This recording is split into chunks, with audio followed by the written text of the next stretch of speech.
Humanap ako ng peking kasintahan para matigil ang pamimilit ng nanay ko na magpakasal ako. Pero hindi ko inaasahan na napindot ako ng mali. At hindi sinasadyang naisama ko ang napakalamig na babaeng sa family group chat. Masayang-masaya ang mga kapamilya ko para sa akin. Pero sa sandaling iyon, sobrang kinabahan ako at pinagpawisan ng husto. Agad kong binuksan ang profile ni Sofia Santos. Paumanhin po, Sofia. Ang pamilya ko ay sobrang nangungulit na magpakasal ako. Ngayong gabi, gusto ko sana'y idagdag ang kaibigan ko sa group chat. Para mapatahan muna ang pamilya ko. Pero hindi ko inaasahan na napindot ako ng mali at naisama ko kayo. Pasensya na po sa abala sa ganitong oras. Sa susunod ay mag-iingat na ako. Matapos ang aking taos-pusong paliwanag. Nag-aalala pa rin ako na hindi ako paniwalaan ni Sofia Santos. Kaya kinuha ko ang usapan namin ng kaibigan ko. At ang ebidensya ng pamimilit ng nanay ko na magpakasal ako tungkol sa pag-aasawa. Lahat ay screenshot ko at ipinadala sa kanya. Sa huli, dagdag ko pa. Labis akong humihingi ng tawad, Sofia. At nagdagdag pa ng isang sticker na nagmamakaawa ng todo. Hindi ko talaga inaasahan na mailagay ko ang babaeng demonyo sa family group chat. Ang tanging solusyon ay magpaliwanag ng maayos. Kung paniniwalaan man ako ni Sofia Santos, nasa kanya na yon. Samantala, sa kabilang dako, si Sofia Santos ay nakaupo mag-isa sa kanyang 1,260 metro kwadradong opisina. At may interesadong pinagmamasdan ang aking mga mensahe. At ang mga pagbati sa grupo ng pamilya. Dahan-dahan siyang nag-type ng isang linya sa chatbox. Mahigpit kong hinawakan ang aking telepono. Hindi pa ako nakakalabas sa chat screen kasama si Sofia Santos. Nang marinig ko ang tili ng aking nanay. Ang batang ito, kung magsalita. Naisip ko, tapos na rin. Hindi ako sinagot ni Sofia Santos sa aking mensahe. Sa halip ay nagsalita siya sa grupo ng pamilya. Tiyak na nagpaliwanag siya sa grupo. Kung malaman ng nanay ko, na nag-imbento ako ng peking kasintahan, iyon ay magiging isang sakuna. Taglay ang matinding pag-aalala. Palihim kong tiningnan ang aking nanay. At naghahanda ng magsabi ng totoo. Nang makita ko ang aking nanay na may hawak na telepono. Ang ngiti sa kanyang mukha ay mas lalong nagniningning. Medyo naguluhan ako. Kaya mabilis kong binuksan. Ang WeChat group na magmahalan ang pamilya. At pagtingin ko, halos malaglag ang aking panga. Diretso itong tumama sa likod ng kamay ko. Tito at tita, salamat sa inyong mainit na pagtanggap. Magpapakilala ako. Ang pangalan ko ay Sofia Santos. Maaari ninyo akong tawaging Sofia. Kapag hindi na ako abala sa trabaho, kukuha na kami ng kasal. Tuluyan akong natulala. Hindi ko maintindihan kung anong laro ang ginagawa ni Sofia Santos. Ngunit kahit papaano ay nararamdaman ko. Hindi lang siya nagalit. Sa halip, tinutulungan pa niya akong mag-arte. At napakaaliw. Ang pagkuha ng kasal ay sobrang wala sa lugar. Kahit paano, hindi ito mukhang gawain ng isang malamig at matapang na babaeng boss. Nagagawin niya. Habang naguguluhan ako, tumulog ng 2 beses ang aking telepono. Sa wakas, nakatanggap ako ng mensahe mula kay Sofia Santos. Ngunit 3 salita lang. Alam ko na. Tuluyan akong naguluhan. Nang matauhan ako, tingnan ko ulit ang family group chat. Walang tigil na pagdagsa ng mga bagong mensahe. Talagang nawindang ako. Ano bang ibig sabihin ni Sofia Santos?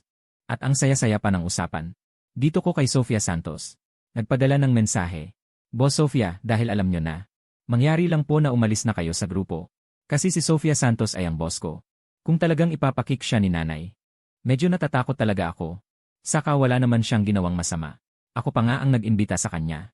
Makalipas ang kalahating minuto. Sa wakas ay nakatanggap ako ng sagot mula kay Sofia Santos.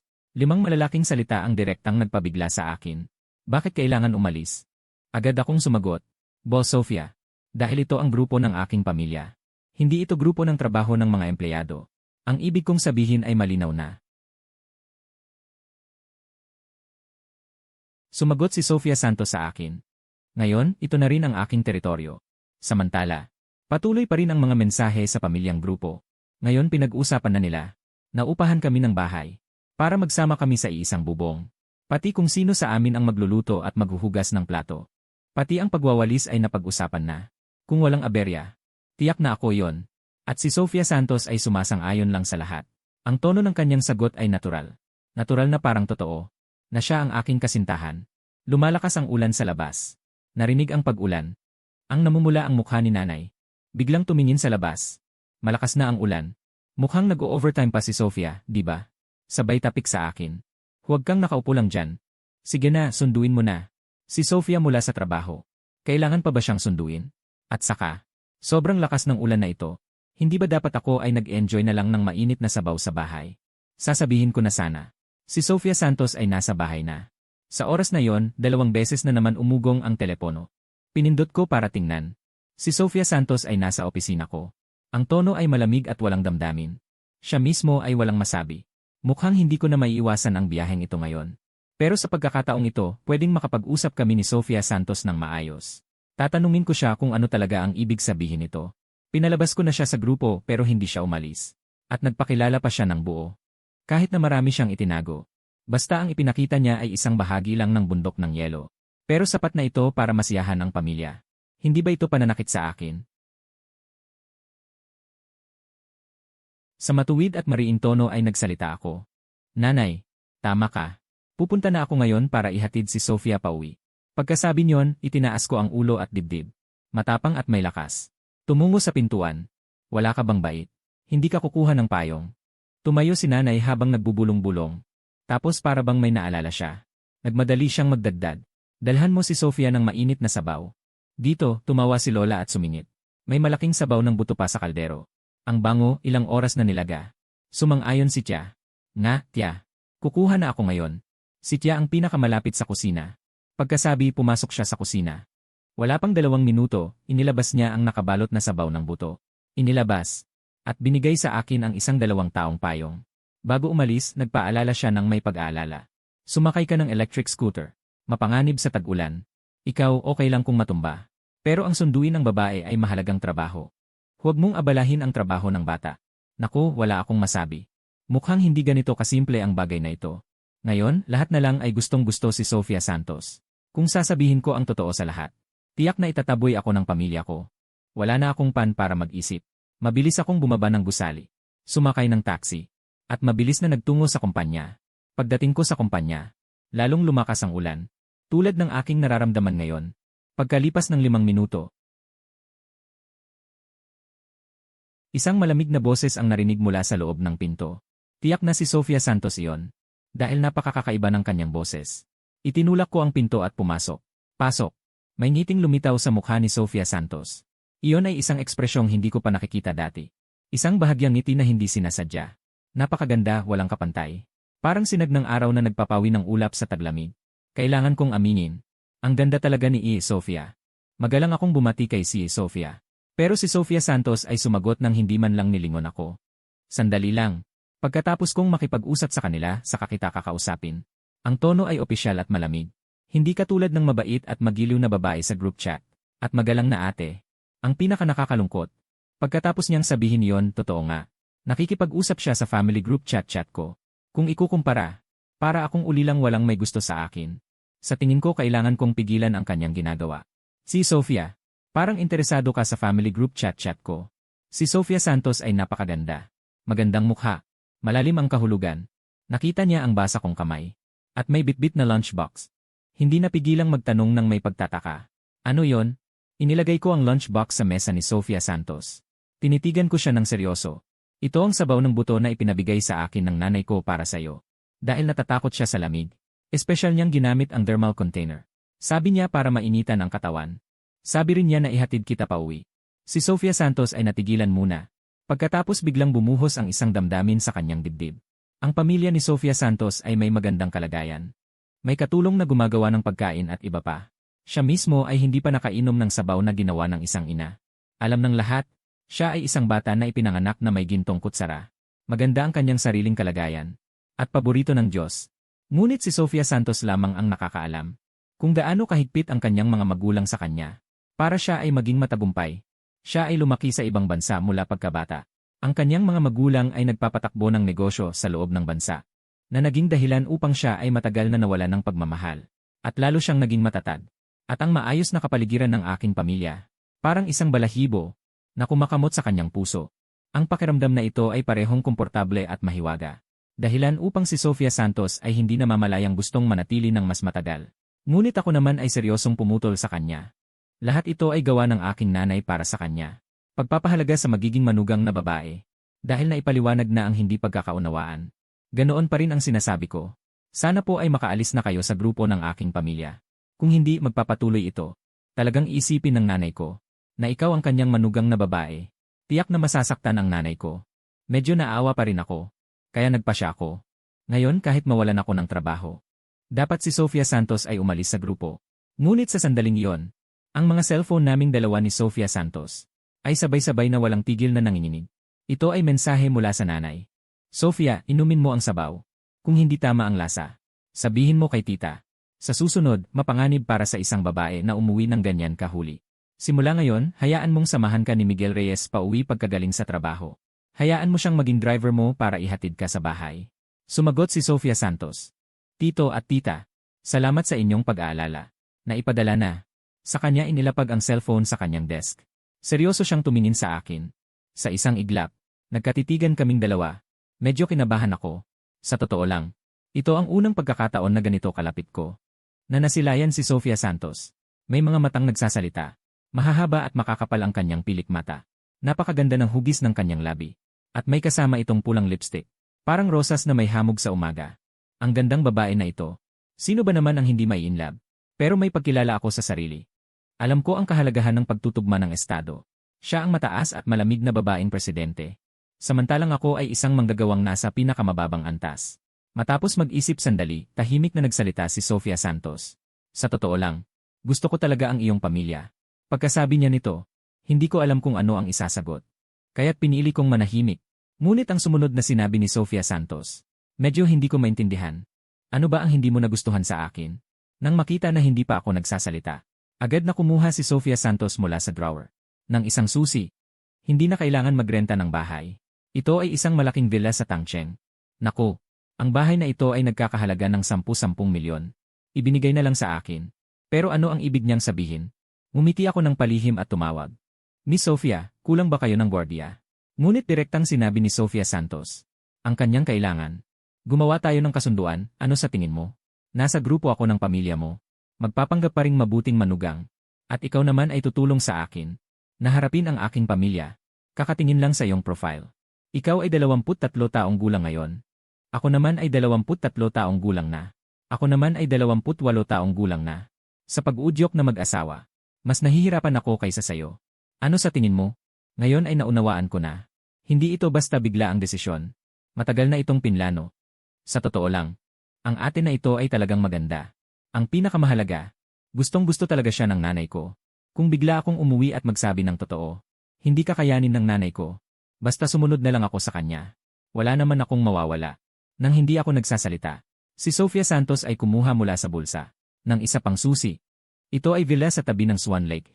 Kung sa tingin mo ay maliit, pwede kang lumipat sa mas malaki. Sinisi ko agad ang sarili ko. Kung ayaw ko pa rin, bibigyan ba niya ako ng kastilyo? Sige na. Miss Sofia. Susi, ibalik niyo. Kaya kong magbayad ng upa sa bahay. Ngunit ang sinabi ninyo kanina, maaari nating subukan. Nakita ko sa magagandang mga mata ni Sofia Santos ang isang kislap ng pagtataka. Tumayo siya. Inabot ang kanang kamay. Ang kanyang mapulang labi ay nagpakita ng isang ngiting may malalim na kahulugan. Maligayang pakikipagtulungan. Ibig sabihin ako ay sumakay na sa barkong magnanakaw ng presidente. Hindi maikakailan na ang barkong ito ng mga tulisan. Ay sinakyan ko ng medyo komportable. Lee Sofia, kung gayon, kailan ako maaaring makapasok sa loob ng kaaway? Hindi ba sa inyong grupo ng pamilya maramdaman ang pag-aalaga mula sa mga nakatatanda? Sa pagbanggit ng kanyang pamilya, ang ekspresyon ni Sofia Santos ay nagkaroon ng kaunting pagbabago. Muli siyang naupo sa kanyang upuan. Nag-cruise ang kanyang mga binti. Hindi na kailangan pumasok sa grupo ng pamilya. Para lang harapin ang mga magulang ko. Kaya sa kabuuan, kailangan lang harapin ang dalawang tao. Napakadali noon. Bigla akong nakahinga ng maluwag. Narinig ko si Sofia Santos na nagsalita ng malamig. Ang mga magulang ko ay hindi madaling harapin. Maghanda ka muna. Bukas ay sasabihin ko sa iyo ang mga detalye. Habang sinasabi iyon, mula sa pasilyo ay narinig ang tunog ng mga sapatos na may takong. Ang dumating ay ang sekretarya ni Sofia Santos, si Clara Santos. Matapos ang 3 katok, Lee Sofia, maaari ba akong pumasok? Matapos makuha ang pahintulot, saka pumasok si Clara Santos. Paumanhin, si Sofia. Kanina ay naliligo ako. Hindi ko narinig ang mensahe. Pinagpahintay ko kayo. Ngunit hindi pa natatapos ang sinasabi. Ay biglang nagulat sa taong nasa harap niya. Kaya lumingon siya upang tingnan. Paano ka nakapasok? Gabi na. Sa opisina ni Boss Sofia. Bakit may isang lalaki? Nasaan ang mga gwardiya? Sino ang nagpapasok sa taong ito? Sabi ni Sofia Santos. Ito si Miguel Reyes mula sa Design Department. Siya ang pinapunta ko rito. Nang marinig ito mula kay Sofia Santos, si Clara Santos ay napakalma. At tumingin kay Miguel Reyes. Kaya ito pala si Miguel Reyes. Noong nakaraang 2 araw, para sa proyekto ng pagsasaayos ng lumang komunidad, si Boss Sofia ay madalas na nagalit. Ang huling disenyo na naayos ay siya ang nagbigay. Talagang henyo ang disenyo na hindi maisip ng maraming taga-disenyo. Para sa disenyong ito, pinuri pa siya ni Boss Sofia sa pulong. Dapat malaman na ang makakuha ng papuri mula kay Boss Sofia ay parang umakyat sa langit. Si Boss Sofia sa opisina ay ilang beses nang nagsabi na dapat siyang bantayan at alagaan kaya Clara Santos ay naaalala rin siya ng napakalinaw. Ngunit wala siyang pagkakataong makita ang totoo. Ngayong nakita na, hindi lamang siya may talento sa disenyo. Maganda rin ang itsura. Taas na mga 1.8 metro. Mukhang malinis at maayos. Patunay ang damit ay may magandang panlasa. Ngunit gabi na. Bakit niya pinatawag si Miguel Reyes sa opisina? Ano ang gagawin? Nakita ni Miguel Reyes na dumating ang katulong ni Sofia Santos. Hindi na siya nagplano na magtagal pa. Lumapit siya sa mesa ni Sofia Santos. Nauna ako ngayon. Tatapos na magsalita at itataas ang kamay. Sa susunod na sandali, nagkatinginan ang mga mata ko at si Sofia Santos. Ang magagandang mga mata niya. Sino ang nagsabing hindi ako iinom? Ang linyang ito ay nagpahinto kay Clara Santos. Talagang tuliro. Ano ba talaga ang relasyon nila? Sa totoo lang, si Sofia Santos ngayong gabi ay hindi pa kumakain ng hapunan. Pero ayaw niya na kumain sa harap ni Miguel Reyes. Nagpatuloy siya sa pagyuko at tumingin sa mga dokumentong hawak niya. Iwan mo ang sopas at pwede ka nang umalis. Ano bang biro ito? Ang lalagyan ng pagkain kasama ang tao. Sa pamilya Lin na tumira ng maraming taon, mayroon pa ring kakayahang ito sa counterintelligence. Lalo na si nanay. Unang beses na naghatid ng sopas kay Sofia Santos. Kung hindi ibinalik ang lalagyan, parang hindi ka kumain, di ba? O hindi ko nakita kang kumain. Sa tingin mo, mag-iisip ba si nanay ng kung ano? Nag-isip si Sofia Santos. Ang laman ng lalagyan, hindi lang isang mangkok ng sopas, kundi isang damdamin ng isang matanda. Kung hindi ako uminom kahit isang subo, baka hindi angkop. Lalo na't ako'y may titulong. Babaeng kaibigan ni Miguel Reyes. Hindi siya nagsalita. Tahimik lang niyang kinuha ang lalagyan at dinala sa kanyang harap. Samantala, si Clara Santos sa tabi. Nanlaki ang mga mata. Siya ay nagduda pa. Kung siya ba ay nangangarap. Si Clara Santos ay nag-alinlangan muli. Sa pagkakakilanlan ni Miguel Reyes. Sino ba siya? Baka naman siya ang nawawalang kapatid ni Sofia. Kung hindi, bakit? Kakainin ni Sofia ang ibinigay niya. Tingnan ang malalaking buto dito. Ang magandang kilay ni Sofia Santos ay bahagyang nangunot. Hindi naman sa pag-iwas. Pero napakalaki talaga ng buto. Dati ay nagluluto ang kasambahay. Ang buto ay pira-piraso lamang. Isang dakot na buto ng baka. Si Sofia Santos ay unang beses siyang makita. Hindi talaga alam kung paano sisimulan. Nakita siyang nagkunot noo at hindi kumikilos. Si Sofia Santos ay kinakabahang lumulunok ng laway. Kung mahirap, huwag na lang. Pwede kong sabihin sa nanay ko na kumain ka na. Pagkasabi ni Miguel Reyes ay lumapit siya ng 2 hakbang. Handa niyang ubusin ang timba ng sabaw. Isang maliit na pag-iinat ang lumitaw sa mata ni Sofia Santos. Kaya mas hindi na siya maaaring tanggihan. Huwag gumalaw. Kinuha niya ang buto. Hinubad niya ang karne mula rito. Saka ito inilagay sa bibig ng pira-piraso. Dahan-dahan niyang inubos ang lahat ng karne. Pagkatapos, si Sofia Santos ay muling dumampot ng lalagyan ng pagkain. Sumandok ng kaunting sabaw mula rito. Ang masarap na amoy ng karne ng baka ay napakabango. Nasiyahan siyang ibinaba ang lalagyan. Saka tumingin kay Miguel Reyes. Ngayon ay maaari mo na itong dalhin. Si Miguel Reyes ay natigilan. Mas natigilan pa sa kanya si Clara Santos. Si Sofia ay pinupunit ang malaking buto ng baka. Ang iyong intuwisyon ay nagsasabi sa kanya na ang relasyon ng lalaking ito na si Miguel Reyes at ni Sofia ay tiyak na hindi pangkaraniwan. Pasalamatan mo si Tia para sa akin. Ito ang unang beses kong kumain ng napakasarap na sabaw ng karne ng baka. Si Miguel Reyes ay nagulat. Hindi inaasahan na ang Ice Queen New ay magsasabi ng salamat. Ngunit kahit nagbibiro, si Miguel Reyes ay mas nagustuhan ang kasalukuyang nakatatandang kapatid na babae. Pero si Miguel Reyes ay hindi nagsalita. Dinala ang termos. Lumabas ng opisina ng CA. Pag-uwi ay tumawag agad sa nanay. Tatanungin kita, kailan ka nagkaareglo kay Sofia? Mula sa ekspresyon ng nanay, hindi mahirap makita na siya ay nasiyahan sa manugang na ito. Maganda at may sense. Maganda rin ang kalagayan ng pamilya. Bihira na ang ganitong babae. Kahapon sinabi pa na wala siyang kasintahan. Biglang dumating ang isang magandang babae. May kotse at bahay. At leader pa ng kumpanya. Kaya nagsalita si Miguel Reyes. Sa totoo'y matagal na ito. Pero dahil 28 na si Sofia, medyo matanda na. Kaya hindi na lang sinabi. Ano naman kung mas matanda? Anong panahon na ito? Ang mahalaga'y magmahalan sila. Sinasabi ko sa'yo. Si Sofia ay mabuting babae. Alagaan mo siya ng tama. Natawa si Miguel Reyes. Paano mo nalamang mabuti siya? Paano ko hindi malalaman?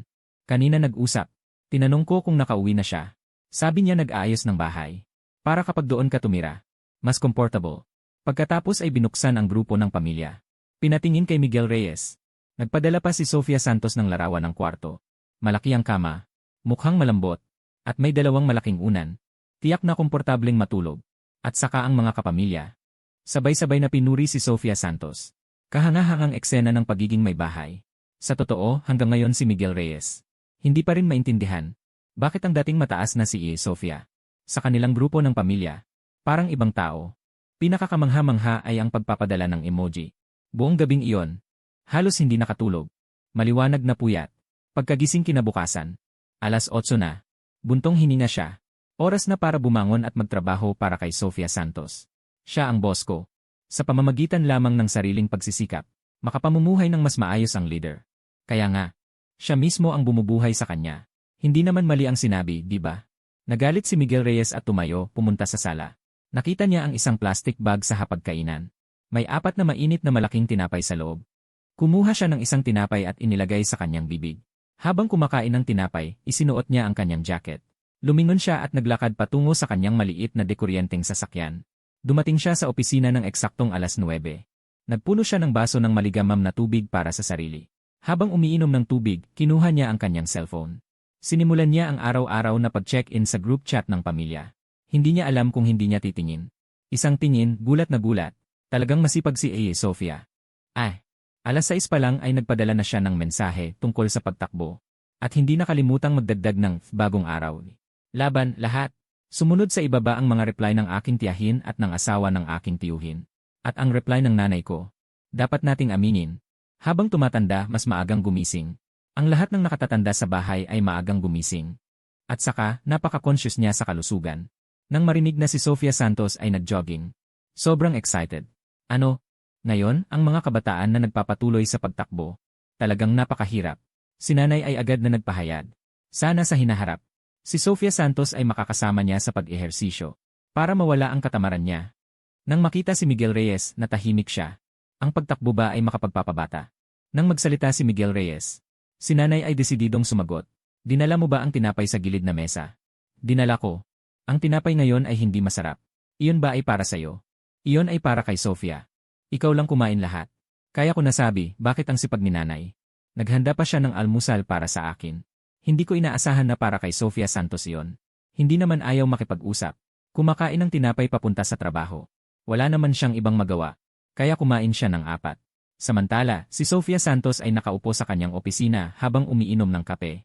Habang sa kanyang computer, nagbabrowse ng mga paraan ng pakikitungo sa pamilya ng lalaki. Si Sofia Santos ay isang taong seryoso sa puso. Kahit anong bagay na gusto niyang gawin, gagawin niya ito ng pinakamahusay. Kahit ang pagganap bilang manugang ay walang pagbubukod. Habang nasisiyahan siyang magbasa, nakatanggap siya ng isang pribadong mensahe sa kanyang telepono. Si Sofia, pakitingnan ang family group chat. Agad na binuksan ni Sofia Santos ang family group chat. Sa hindi niya inaasahan. Nang makita niya, nagalit ang kanyang tiya. Naunawaan ni Sofia Santos. Ito ay dahil si Miguel Reyes ay kumain ng tinapay na ginawa ng tiya para sa kanya. Nagalit ang tiya. Natawa na lang siya at naiinis. Ngunit sa parehong oras, mayroon din siyang hindi maipaliwanag na pagkaantig. Tiya, huwag po kayong magalit. Ako po ay nagda-diet kamakailan. Ang pagkain ng tinapay ay madaling tumaba. Ako ang nagpahintulot kay Miguel Reyes na kumain yon. Tunay nga, sa sandaling magsalita ang magiging manugang na babae. Ang target ay perpektong napalitan mula kay Miguel patungo kay Sofia Santos. Sofia, ito bang batang ito ay sinadya kang sabihan ng ganyan? Sinadya kang sabihan ng ganyan? Sabihin mo sa akin. Si tita ay susuporta sa'yo. Napansin ko lang na pumayat ka. Kaya naisip ni tita na palakasin ka. Mahirap ang trabaho. Kung hindi ka kakain ng masarap, paano iyon magiging tama? Ano ang gusto mong kainin? Bukas gagawin ni tita para sa'yo. Ipapadala ko kay Miguel para dalhin sa'yo. Simula ngayon si tita na ang bahala sa iyong pagkain. Ang pagkain sa labas ay hindi masustansya.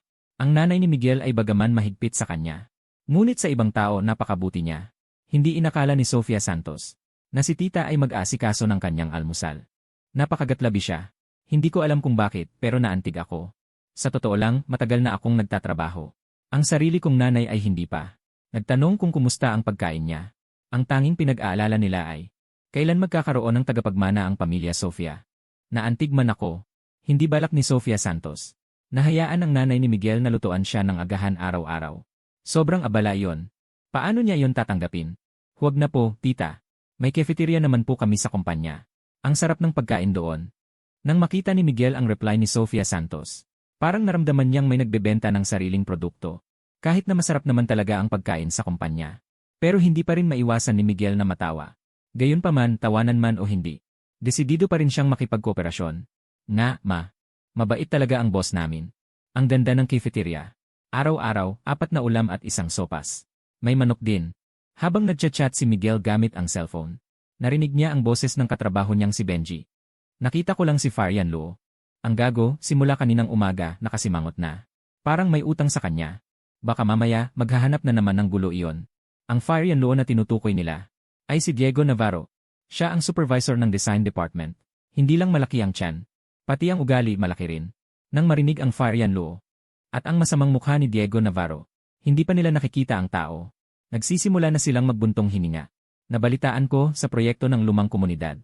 Parang hindi siya nabigyan ng pabor sa pagkakataong ito. At hindi rin sumunod ang mga materyales sa gusto niya.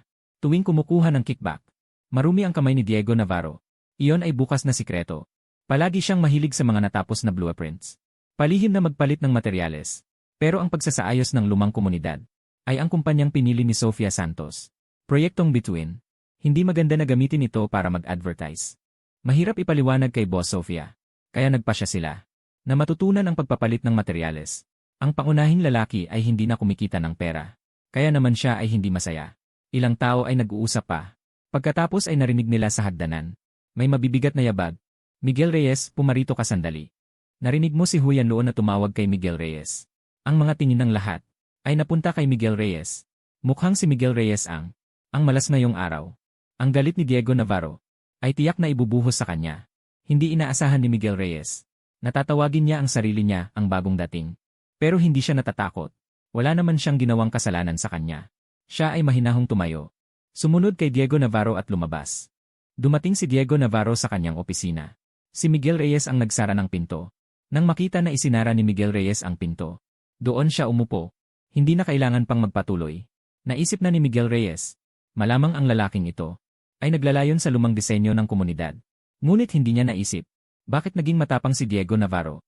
Ang disenyong itinalaga ni Sofia Santos ay pinangarap niyang makuha. Sa pagpasok pa lamang sa kumpanya ay nakapagpamalas na siya ng husay. Kaya tiyak na magiging maganda ang kanyang kinabukasan. Pagkatapos sabihin yon, biglang nagbago ang tono ni Diego Navarro. At naging seryoso. Ngunit kapag pumasok na ang isang tao sa lipunan, iba na ang larong dapat laruin. Sa paaralan, basta magaling ka sa pag-aaral. Kahit hindi ka sumunod sa guro, makakapasok ka pa rin sa magandang universidad. Ngunit iba ang lipunan. Dapat mong isaalang-alang ang tamang panahon, lugar at relasyon.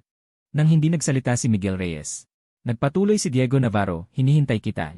Sa totoo lang, malaki ang tiwala ko sa iyo. Basta't magsisikap ka ni. Hindi ko masisiguro ang iba. Ngunit sa listahan ng magiging regular na empleyado sa pagkakataong ito, tiyak na kasama ka ni. Hindi lamang iyon maaaring dagdagan pa ang benepisyo. Umiti lang si Miguel Reyes sa kanya. Hindi lang alam kung paano ang tamang pagtatrabaho. Sumandal si Diego Navarro. Simple lang. Kailangan mong baguhin ang iyong disenyo. Hindi na kailangan baguhin ang disenyo.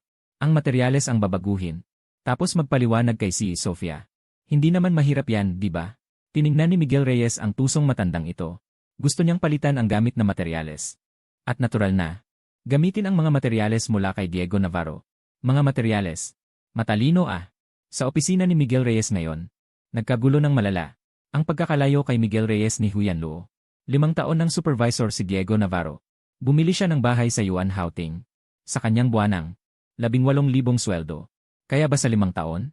Isang bahay ba yon? Tungkol sa korupsyon ni Diego Navarro, lahat ng tao ay parabang. Nakakadiri na parang nakalunok ng langaw. Ngunit sila ang pinakamababang antas. Galit ngunit hindi makapagsalita. Bagaman hindi nila ito masabi sa kanyang harapan. Sa likuran ay pwedeng ilabas ang galit. Sa isang masiglang pag-uusap, biglang nakarinig ng katok sa pinto. Sumunod kay Sofia na nakasuot ng puting suit na palda. Dahan-dahang pumasok. Bitbit ang isang itim na payong sa kanyang kamay.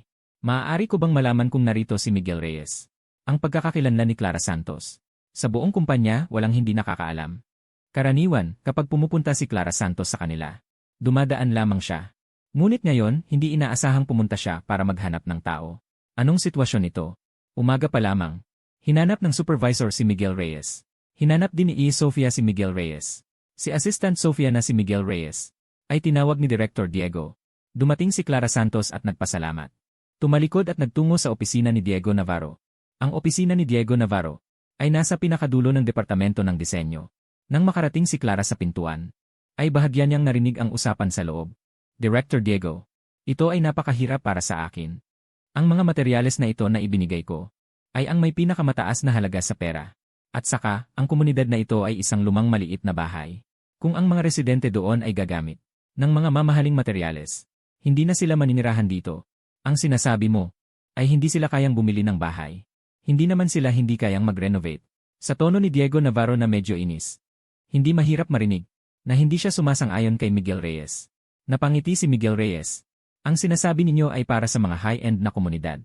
Yung bahay na 20,000 kada metro kwadrado. Hindi ba meron din nun? Marahil hindi pa kayo nakapunta sa komunidad na yon. Ang mga nakatira sa komunidad ay karamihan ay mga retiradong matatanda. At isang maliit na bahagi ay mga kabataang nagsusumikap. Una sa lahat, ang mga matatanda ay hinding-hindi gagastos ng ganoong kalaki para mag-renovate para sa mga kabataang nagsusumikap. Kapag nakaipon na sila ng sapat na pera, tiyak na lilipat sila mula doon. Napakaliit ng bahay na yon. Hindi talaga angkop para sa kasal. Ibig sabihin para sa kanila. Ang pinaka-ekonomiko at praktikal ay pinakamainam. Sa totoo lang, ang pagpapabago ng materyales sa mga designer ay hindi bago kay Diego Navarro. Pero para sa karaniwang designer, hindi na kailangan ng ganito karaming paliwanag.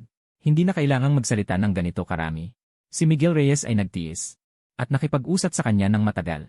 Kahit na ang isang kahoy ay mauunawaan na. Siya ay sadyang nagpapahirap. Kung hindi lang dahil sa agarang pangangailangan ni Diego Navarro ng pera, hindi niya mapipilit si Miguel Reyes na baguhin ang materyales. Dahil ang taga-disenyo ay si Sofia Santos ang pumili. Pero ang kanyang biyanang babae ay naaksidente ilang araw lang ang nakalipas. Mahigit 10,000 na ang nagastos sa ospital. Ang pagsasaayos ng lumang komunidad ay isang malaking proyekto. Ang komisyon sa disenyo ng 2 gusali ay aabot ng 10,000. Kaya ngayon, anuman ang mangyari, kailangan niyang papagbaguhin si Miguel Reyes ng materyales. Si Miguel Reyes ay isa lamang. Umaasa sa kanyang konting kakulangan sa disenyo. Isang baguhan na 1 buwan pa lang. At naglakas loob na sumalungat sa kanya. Puno ng sarkasmo si Diego Navarro. Hindi ko inaasahan na si Designer Lynn ay may pagkamasungit pala. Si Sofia Santos ay dumating upang mag-abot ng payong. Ngunit hindi niya inaasahan na maririnig niya ang usapang ito. Sa una ay gusto pa niyang makinig. Pero ang pag-eavesdrop ay hindi maganda. Kaya mabilis siyang kumatok sa pinto.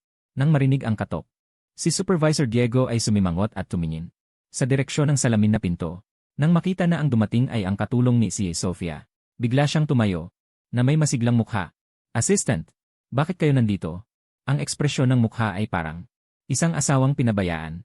Nang makitang gising na ang emperador, umiti ng magalang si Sofia Santos. Ang kanyang tingin ay napunta kay Miguel Reyes na nakaupo pa rin sa upuan. Tumingin sa kanya. Sinabi ni Sofia na ibigay ko sa iyo ang payong. Pagkatapos sabihin ay nagdagdag pa. Sinabi ni Sofia na puntahan mo siya kapag tapos ka na. May sasabihin siya sa iyo. Dito tuluyang nagtaka si Diego Navarro. Inayos niya ang kanyang salamin. Hindi makapaniwalang tumingin sa paligid. At muling tumingin kay Miguel Reyes. Ano bang sitwasyon ito? Bakit naman siya bibigyan ng payong ni Sofia? Sinabi pa niyang pagkatapos ng trabaho ay pumunta sa kanyang opisina. Si Sofia ay naghahanap ng tao. Kailan ba hindi niya sinabing ngayon na agad sa opisina ko? Pero sa lalaking ito, sinabing pagkatapos ng trabaho na lang. 5 ng taong empleyado. Unang beses na may nakatanggap ng ganyang trato. Inabot ni Miguel Reyes ang payong. Ngumiti ng magalang. Pagkasabi ni Sofia Santos, tiningnan muli si Diego Navarro.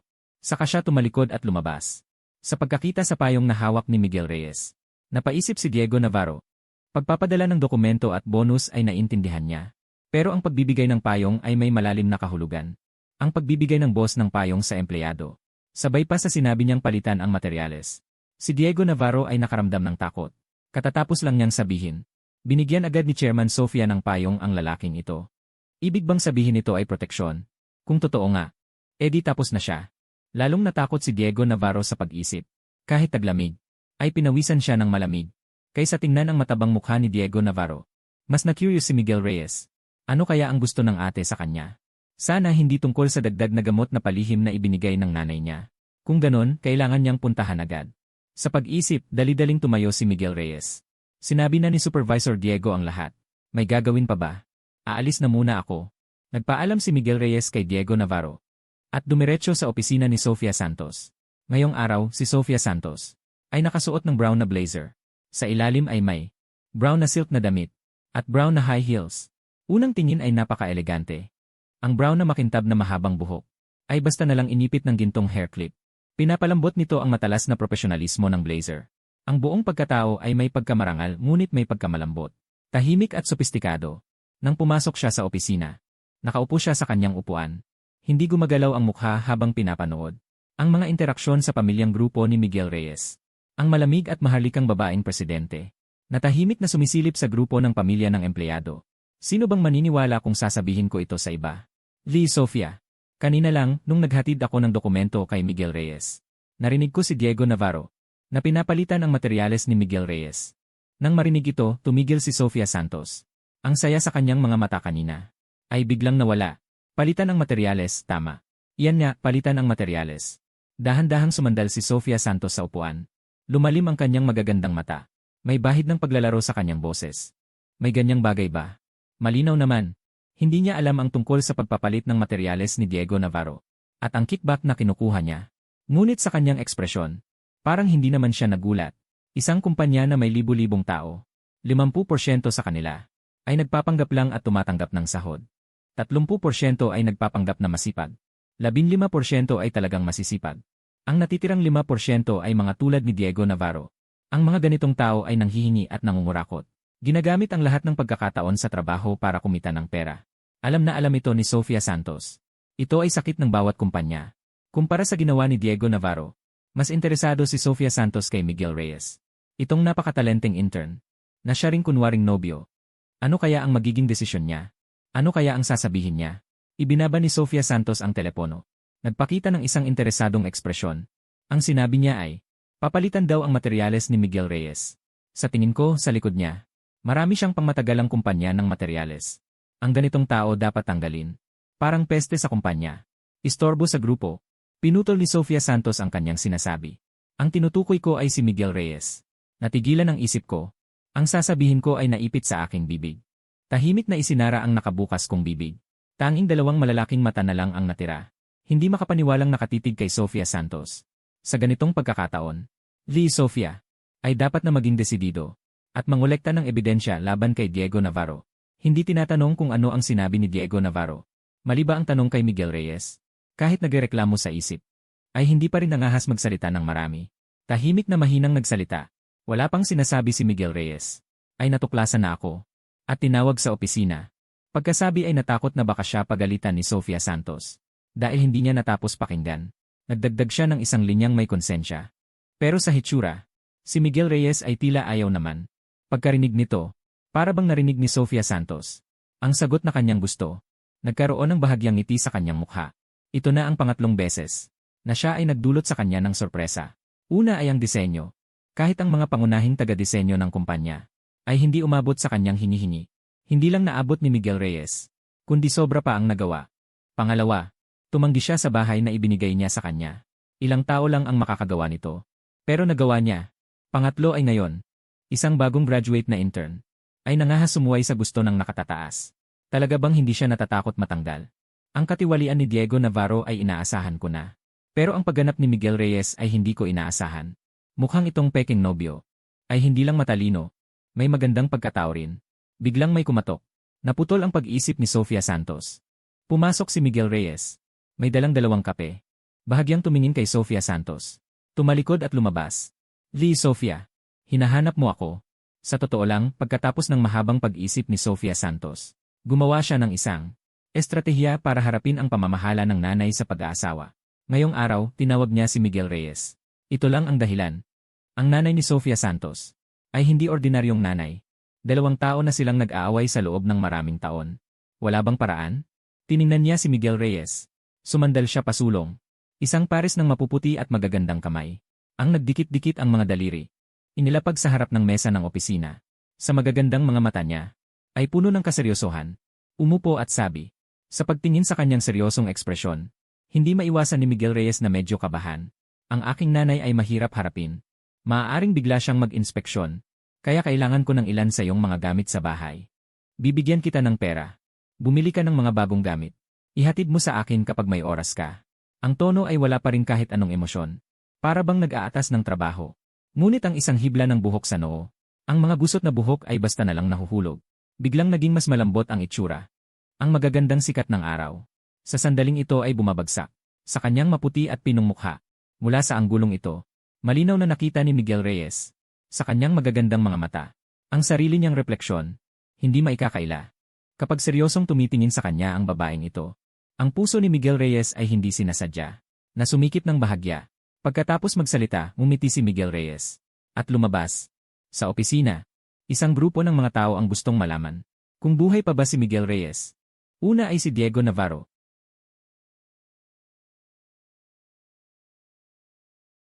Kanan kamay na may dalang payong. Tahimik na pumasok. Kuya Lin, ano ang gusto sa iyo ni Sofia? Pagbabalik ng payong. Ano ang ibig sabihin nito? Kahit hindi ko maisip. Pero alam kong hindi simple ang payong. Ang payong na ito ay noong umulan kahapon. Pinautang ko kay si Sofia. Ibinalik niya ngayon. Ganyan ang sabi niya. Si Julia Cruz ay nakahinga ng maluwag. Si Huyan Lo ay hindi ka pinapalitan ng materyales. Ang tanga lang ang magpapalit. Hindi ako magpapalit. Sumagot si Miguel Reyes nang hindi nag-isip. Hindi inakala ni Julia Cruz na matapang pala itong binata. Hindi ka ba pinahirapan ni Huyan Lo? Iniling ni Miguel Reyes ang kape sa kanyang kamay. Tingnan mo, ito ba ay mukhang pinahirapan ako? Pagkasabi, binato niya si Julia Cruz ng isang kahon. Ito ay regalo sa'yo. Mas gusto ko pa rin ang tsaa. Nakatingin sa kape sa kanyang kamay. Natigilan si Julia Cruz. Naku, ito ay napakatipid na tao. Kinuha mula sa akin. Ibinigay niya sa iyo. Ang buhay ay talagang kakaiba. Nabaliw ang hapon. Nabaliw ang buong opisina. Ano ba talaga ang nangyayari? Ang 3 taong empleyado ay nagsabi. Mula kay Diego Navarro. Ay unang beses na kumuha ng bagay. Ano kaya ang nangyayari ngayon? Talagang kakaiba. Medyo hindi ka panipaniwala. Hindi siya naniniwala kay Diego Navarro. Na basta-basta lang pakakawalan si Miguel Reyes. At bibigyan pa siya ng kape. Tiyak na hindi ganito kasimple ang bagay na ito. Hindi rin inaasahan ni Miguel Reyes na ang mga kasamahan niya ay magiging ganito kausyoso. Bumuntong hininga siya. Walang magawang tumingin sa lahat. Kung talagang ganyan kayo kausyoso, kaya maglalabas na ako ng totoo. Sasabihin ko sa inyo ang totoo. Si Boss Sofia ay talaga naming nobya. Ano, hindi ka lang nag-iisip. Matapang ka pa magsalita. Si Julia Cruz ang unang hindi napigilan. Si Boss Sofia ay parang diyosa. Sa opisina, trabaho lang. Wala siyang tinitingnang ibang lalaki. Isang baguhan, naglakas loob sabihing si Boss Sofia ay nobya niya. Kahit 5 taong empleyado walang ganyang tapang. Huwag mong iparinig to sa iba. Baka umabot kay Boss Sofia. Ingat, baka takpan ang bibig mo. Hindi biro. Seryoso siya. Sino ba si Boss Sofia? Yung babaeng nagyelong demonyo. Ganun siya kalamig na tao. Kapag nalaman niyang si Miguel Reyes sa likod, ay nagbibiro sa kanya. Baka literal niyang takpan ang bibig ni Miguel Reyes. Matagal na tsismisan sa opisina. Biglang 12:00 na at kulang ng 1 minuto. 1 minuto na lang makakapag-lunch na sa kantina. Pagdating ng oras ng out, nag-ingay muli ang pampamilyang grupo. Ipinakita ni Lin Keke, kapatid ni Miguel Reyes, ang litrato ng tanghalian. Isang beef clay pot, isang manok na pakpak, at sa tabi may yogurt pa. Naramdaman ni Miguel Reyes ang pahiwatig sa litrato ng kapatid. Diretsong sumagot, ang dami mong kain. Baka patayin ka sa tabay. Ganyan ka magsalita. Pumapayag ba ang hipag ko? Pagkasabi niya, nasiko siya ni Sofia Santos. Naguluhan si Miguel Reyes. Bakit lahat ng bagay na uwi kay Sofia Santos? Si Sofia Santos ay hindi pa nagsasalita. Agad na nag-reply ang nanay. Ikaw at si Sofia, ano ang tanghalian nyo? Nanay kakababa lang ng trabaho. Wala pa kami sa kantina ni Sage Pagdating nyo sa kantina, ay share ninyo kung ano ang tanghalian nyong dalawa Kailangan niyang makita ang kanyang pinakamamahal na manugang na babae. Kung gaano kaganda ang pagkain. Kung hindi maganda, kailangan niyang maghanda ng luto. Gusto ni Miguel Reyes na sampalin ang sarili. Bakit hindi niya sinabing abala siya sa tanghali at hindi kumain? Ngayon ay mabuti na ito. Kailangan pa niyang kumain kasama si Sofia Santos. Siya ba ay tao na kumakain sa kantina? Madalas naisip ni Miguel Reyes na bigyan si Sofia Santos ng isang mensahe. Sofia, baka gusto mo, ililibre kita ng pagkain. Sofia Santos ay palihim na nakatingin sa screen. Hinihintay lang niya si Miguel Reyes na lumapit sa kanya. Nang makita niya ang mensahe, Sa kanyang magandang mukha ay hindi maiwasang magpakita ng kasiyahan. Wala kang babaeng si. Alam ni Miguel Reyes na hindi ito ganoon kadali. Ang babaeng demonyo ay nagsisimula na namang maglaro. Lee Sofia, nakikiusap ako sa iyo. Habang pinapanood ang mensahe mula kay Miguel Reyes. Sa isip ni Sofia Santos ay hindi sinasadyang lumitaw. Si Miguel Reyes na umamin ng pagkakamali sa harap niya. Munting nilalang. Hindi ka ba may kakayahan? Pumunta sa opisina ko para turuan ng maayos. Si Clara. Sa sandaling ito, inilagay na lahat ang pagkain sa mesa sa opisina. Nang makita si Sofia Santos na nakatingin sa cellphone, maingat na nagsalita. Si Sofia, inilagay ko na ang pagkain. Sumagot si Sofia Santos nang hindi tumitingin. Isang bahagi pa ang idagdag. Napatigil si Clara Santos. Pakiramdam niya ay mali ang kanyang narinig. Si Sofia mula kagabi hanggang ngayon ay sobrang kakaiba. Ang taong karaniwan kumakain ng kalahating bahagi. Ngayon ay kakain ng 2 bahagi. At sa oras na yon, kumatok din si Diego Navarro. Pumasok siya. Tinitigan ni Sofia Santos si Diego Navarro habang nakakrus ang mga braso. Hindi siya pumunta sa disenyo, hindi siya mahirapan. Taga-disenyo. Ano ang kailangan mo sa akin? Nagsalita ang babaeng yelo. Pakiramdam ni Diego Navarro ay bumaba ng 10 grado ang temperatura. Malamig at balisa. Natakot kaya ang mga palad at noo ay pawis na malamig. Pasensya na, Ma'am Sofia. Ang biyenan kong babae ay malubha ang sakit. Talagang wala akong magawa. Kaya naisipan kong palitan ang mga materyales. Hindi na ako ulit pa. Hindi na, tapos na ang ginawa mo. Sabi mo hindi ka na ulit. Pagpapalit ng materyales. Hindi pumunta kay Supervisor Ye. Humahanap ng taga-disenyo. Naisip mo ba? Kung pinalitan din ni Supervisor Ye ang disenyo. Ang kanyang boses ay tila may dalang hindi mabilang na mga espada. Sabay-sabay na tumungo kay Diego Navarro. Si Diego Navarro ay natakot na halos maputol ang kanyang paghinga. Ang kanyang mga binti ay hindi maiwasang manginig. Pasensya na, Ma'am Sofia. Hindi na ako ulit pa. Totoong alam kong mali ako. Bahagyang ngumiti si Sofia Santos.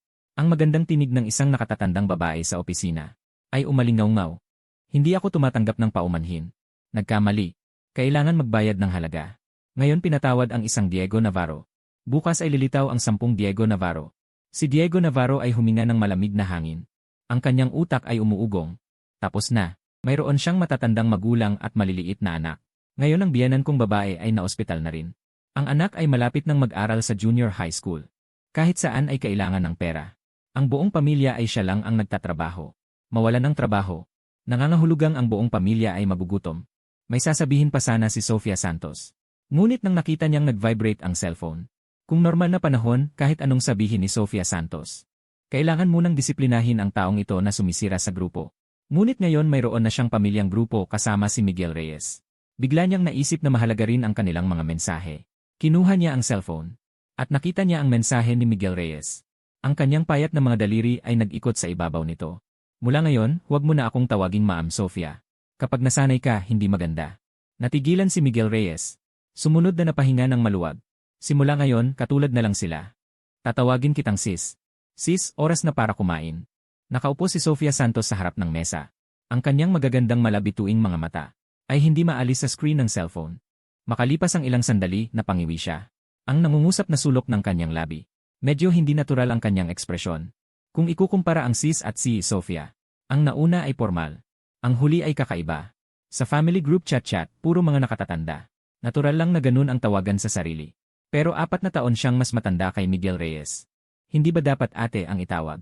Biglang naintindihan ni Miguel Reyes. Simula ngayon, tatawagin na kitang Ate Sofia. Nakatayo pa rin sa harap ng mesa. Si Diego Navarro na taimtim na humihingi ng tawad. Sa sandaling iyon, para siyang naghihintay. Na parang isang bilanggo na hinihintay ang hatol. Kung mabubuhay o mamamatay. Kahit magsalita ka naman sana. Pero si Sofia ay talagang hindi nagsasalita. Hindi lang hindi nagsasalita. Kundi parang walang nangyayari, patuloy na tumitingin sa cellphone. Nakatitig siya kay Sofia Santos. At hindi man lang makahinga ng malalim. Tiningnan ni Sofia Santos ang mensahe mula kay Miguel Reyes. Isang mahinang ngiti ang sumilay sa kanyang labi. Ang ngiting iyon ay parang pamumukadkad ng liryo. Dalisay at maganda. Hindi pa nakikita ni Diego Navarro. Ang ating si Sofia nang umingiti ng ganoon kadalisay. Maganda man ito. Ngunit sa ngayon siya.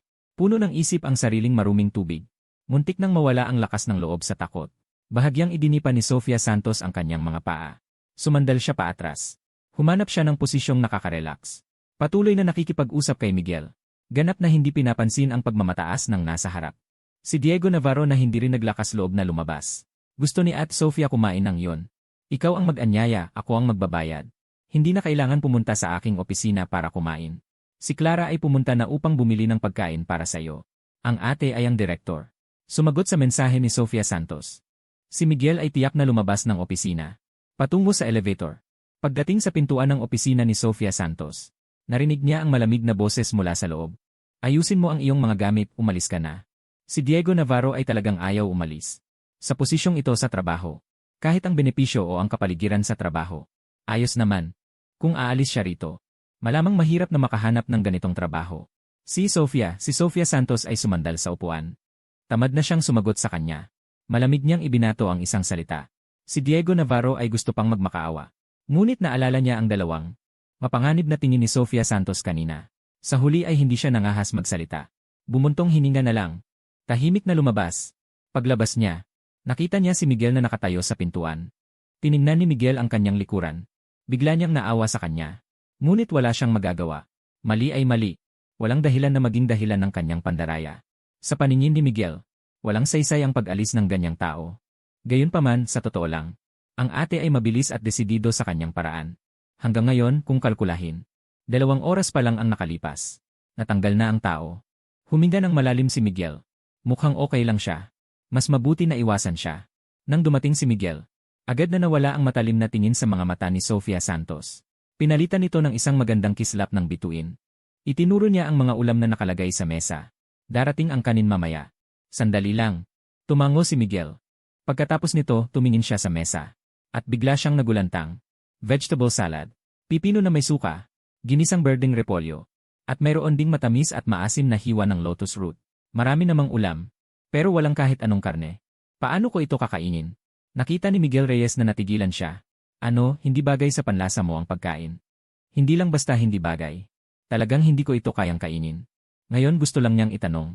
8. Kailan ka naging Buddhist? Ang mga ganitong pagkain. Bagay ba sa iyong milyon-milyong halaga ng katauhan? Maganda ang tanghalian. Pero sa susunod, hindi na kailangan. Napabuntong hininga si Miguel Reyes. Umupo siya sa harap ng maliit na mesa. Si Sofia Santos naman ang natigilan. Maganda. Bakit hindi na kailangan sa susunod? Sa sinabi ni Miguel Reyes, talagang wala siyang maintindihan. Sa labas ng pintuan, may kumatok. Si Sheik Singsin na bumalik na may dalang pagkain. Pumasok siya. Automatikong tumingin. Sa direksyon ng maliit na mesa. Sa isang saglit lamang, lumaki ang kanyang mga mata na mas malaki pa sa mga kampana. Hindi inaasahan ni Sofia na ganito ang magiging ekspresyon ni Sheik Singsin. Natawa at naiyak na lang siya. Iniyuko niya ang kanyang ulo at gumalaw. Marahan niyang sinabi, ano ang problema? Natigilan si Sheik Singsin. Palagi niyang inakala na ang mga babaeng tulad ni Sofia, kapag naghanap ng boyfriend, ay dapat na sobrang higanteng siye. Tanging isang higanteng siye ang makakatugma. Sa mataas at malamig na kaluluwa ni Sofia, hindi niya inakala na ito pala ay ang bagong intern. Ang impresyon ni Miguel Reyes sa kanya ay laging nakangiti at mapagpakumbaba. Minsan nakakatawa pa. Ang ganyang aura at pagiging boss. Talagang hindi bagay, di ba? Baka gusto ni Boss Sofia ang ganitong klase. Sobrang nakakagulat naman nang hindi siya gumagalaw si Sofia Santos. Sa malamig na mga mata ni Dada Sofia, may bahid ng paglalaro. Bakit ka nakatulala? Hinihintay mo ba akong mag-imbita sa iyo na kumain? Itong si Clara Santos. Palaging tulala maghapon. Wala man lang kaunting pagiging assistant. Yan. Nagmamadaling kumaway si Clara Santos. Boss Sofia, kayo na lang po kumain. Lalabas na po ako. Pagkasabi ay nagmamadaling tumakbo palabas. Ayaw niya talagang kumain kasama si Boss Sofia.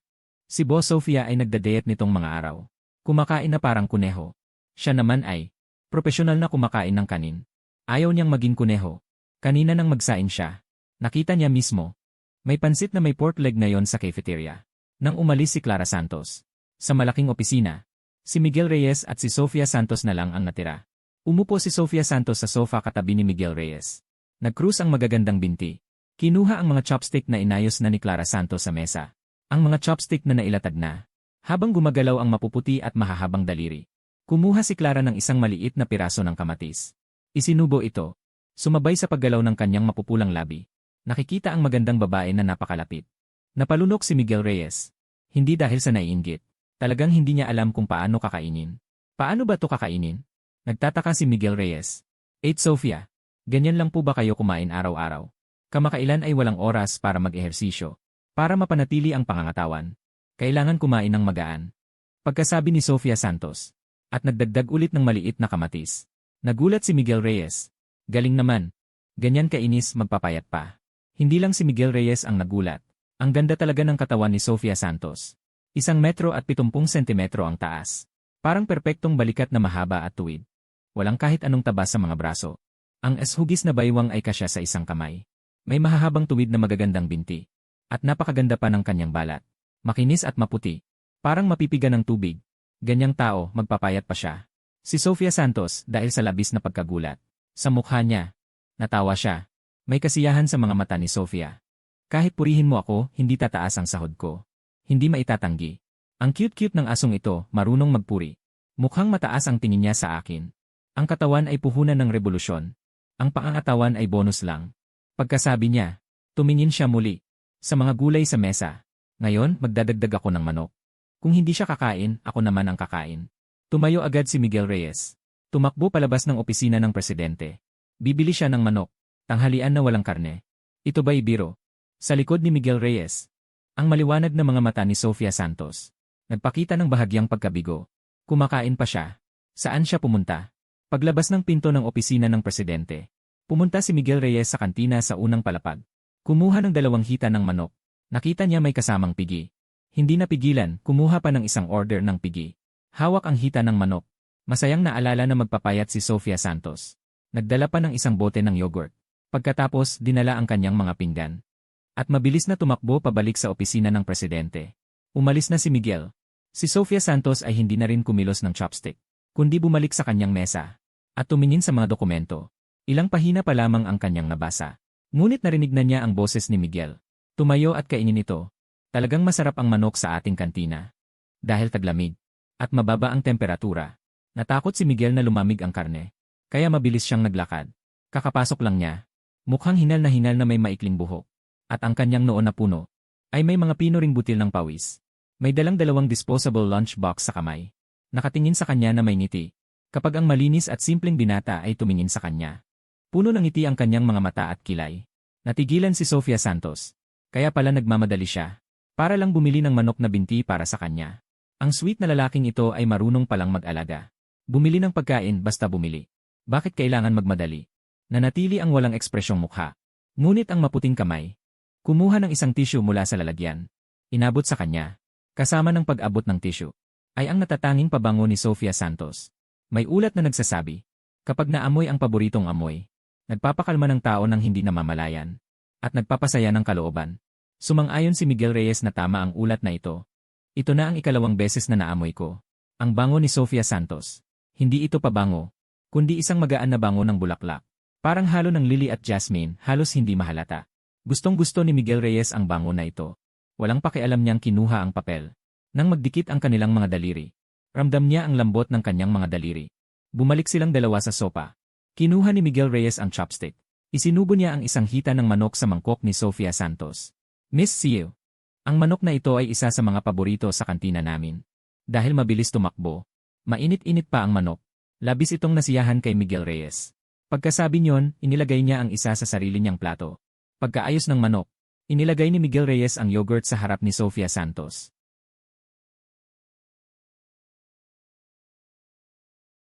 Kakaiba ang naramdaman niya sa kanyang puso. Nagsimulang kumalat sa kanyang dibdib. Ang kanyang pag-aalala ay tunay at taos-puso. Hindi ito pagsisipsip. Hindi ito sadyang pagpapataba ng loob. Para itong mga nakatatanda sa kanyang pamilya. Natural, tapat at walang pilit. Napakasarap sa pakiramdam. Hindi inaasahan. Ang batang ito na tila walang pakialam ay may mainat ding bahagi. Para lang makakain siya ng mainit na manok. Pinawisan siya sa kakagulat. Alam niyang nagdadayat siya. Kaya sadyang nag-uwi siya ng yogurt. Habang nakatingin sa kanya, may kakaibang saya ang lumitaw sa puso ni Sofia. Sa magandang edad, makinis na balat, gwapo, magaling din sa trabaho. Sa teorya, dapat magustuhan siya ng marami.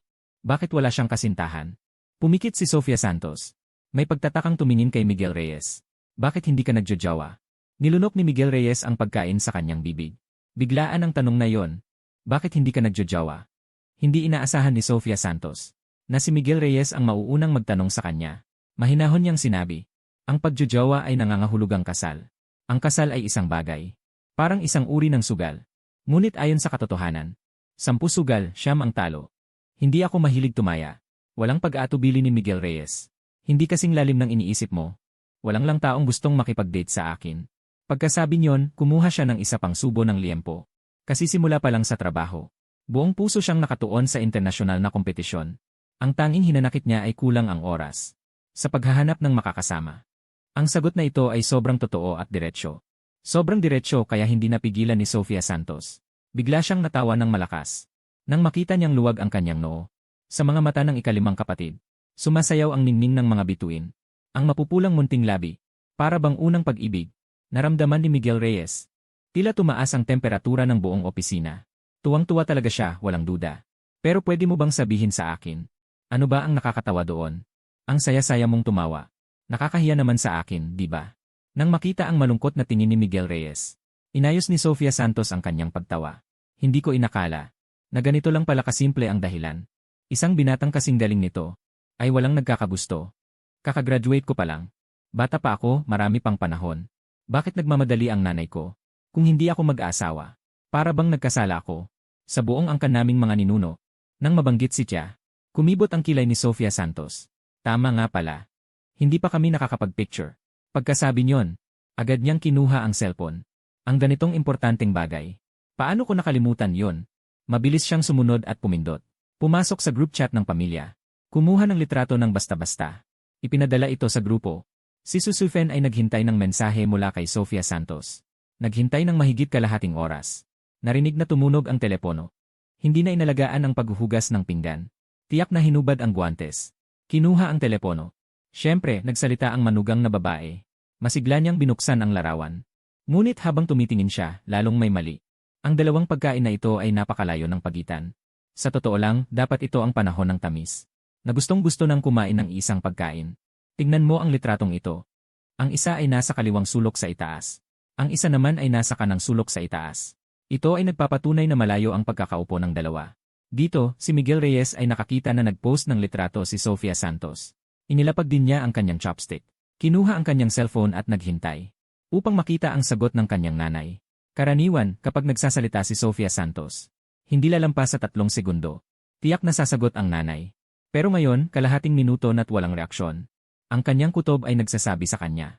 Tiyak na may mali. Agad niyang binuksan ang litratong ipinost ni Sofia Santos. Sa pagtingin, tunay ngang may napansin siyang kahina-hinala. Kahit na ang nanay ay karaniwang magulo. Pero kapag tungkol na sa kanyang sariling kasal, para na siyang tiktik ng bagong siglo. May problema ang litratong ito. Simple lang ipinaliwanag ni Miguel Reyes kay Sofia Santos. Pati ang kasalukuyang emosyon ng nanay ay halos nasuri na niya. Pagkatapos ng paliwanag ni Miguel Reyes, napagtanto rin ni Sofia Santos na may mali. Ano ba yon ang gagawin? Maliban na lang kung mag-post ng litratong magkasama silang dalawa. Para maayos ang lahat. Pero ang kahilingang ito ay mahirap niyang sabihin. Tiningnan ni Sofia Santos si Miguel Reyes. Kasalukuyan siyang may hawak na cellphone at nag-iisip ng paraan. Bakit hindi mag-post ng litratong magkahawak ang kamay? Sa gayon, malulutas na ang problema. Kunin na lang ang litratong magkahawak ang kamay. Walang pag-aalinlangan siyang lumapit kay Miguel Reyes. Habang papalapit ang isang masarap na amoy, tumulog ang magandang boses ni Sofia Santos na parang binibini. Ibigay mo ang iyong kamay, nagulat si Miguel Reyes. Pumikit siya ng di sinasadya. Kahit na kanina ay naisip na rin niya. Nahawakan ang kamay ni Sofia Santos. Pero mayong totohanan na medyo kinakabahan pa rin siya. Pumikit siya. At masunuring inilahad ang kanyang kamay. Sa susunod na segundo, ang bahagyang malamig na braso ni Sofia Santos ay umakbay na sa kanyang braso. Mapuputi at mahahabang kamay. Dahan-dahang umakyat sa kanyang bisig. Sa wakas ay natakpan ang kanyang palad. At bahagyang nagkasalikop ang mga daliri. Medyo malamig ang palad ng nakatatandang babae. Ang balat sa braso ay sobrang lambot at makinis. Hawak ang ganoong kamay. Kusang bumilis ang tibok ng puso ni Miguel Reyes. Maliban ng hawakan niya ang kanyang nakababatang kapatid noong bata pa. Hindi pa siya humawak ng kamay ng ibang babae. Kahit si Sofia Santos ang naging maagap. Sa totoo lang, sobra siyang kabado sa loob. Patag ang boses niya ay may kaba. Ito ang unang pagkakataon na humawak siya ng kamay ng lalaki. Lalo na nang bahagya siyang pumwersa. Ang matibay na pakiramdam ng seguridad. Kasabay ng isang lihim na kaguluhan. Kinuha ni Miguel Reyes ang kanyang cellphone. Desididong pinindot ang shutter. Ang buong proseso ay tuloy-tuloy. Sa larawan, ang kamay ng lalaki ay ganap na binalot ang maputi at mahahabang kamay ng babae. Napuno ng pagiging protektibo. Ang tanghalian bilang background. Nagdagdag ng init. Nasiyahan si Miguel Reyes sa litratong ito. Inabot niya ang cellphone kay Sofia Santos. Galing ko sa pagkuha ng litrato, di ba? Namula si Sofia Santos. Pilit na nagmumukhang kalmado na nakatingin kay Miguel Reyes. Pwede bang bitawan mo muna ako bago ka magsalita? Naadik ka na sa paghawak, di mo pa ba bibitawan? Nagulat ako. Awit na tiningnan ko ang sarili kong kamay. Oy, hindi pa pala ako bumibitaw. Hindi, ate. Pakinggan mo muna ako, may papaliwanag ko. Nag-vibrate ang cellphone ko, kaya mabilis kong binitawan ang kamay. Tingnan mo, kilala ko talaga ang nanay ko. Sumagot nga si Susufen. Bata ka ni.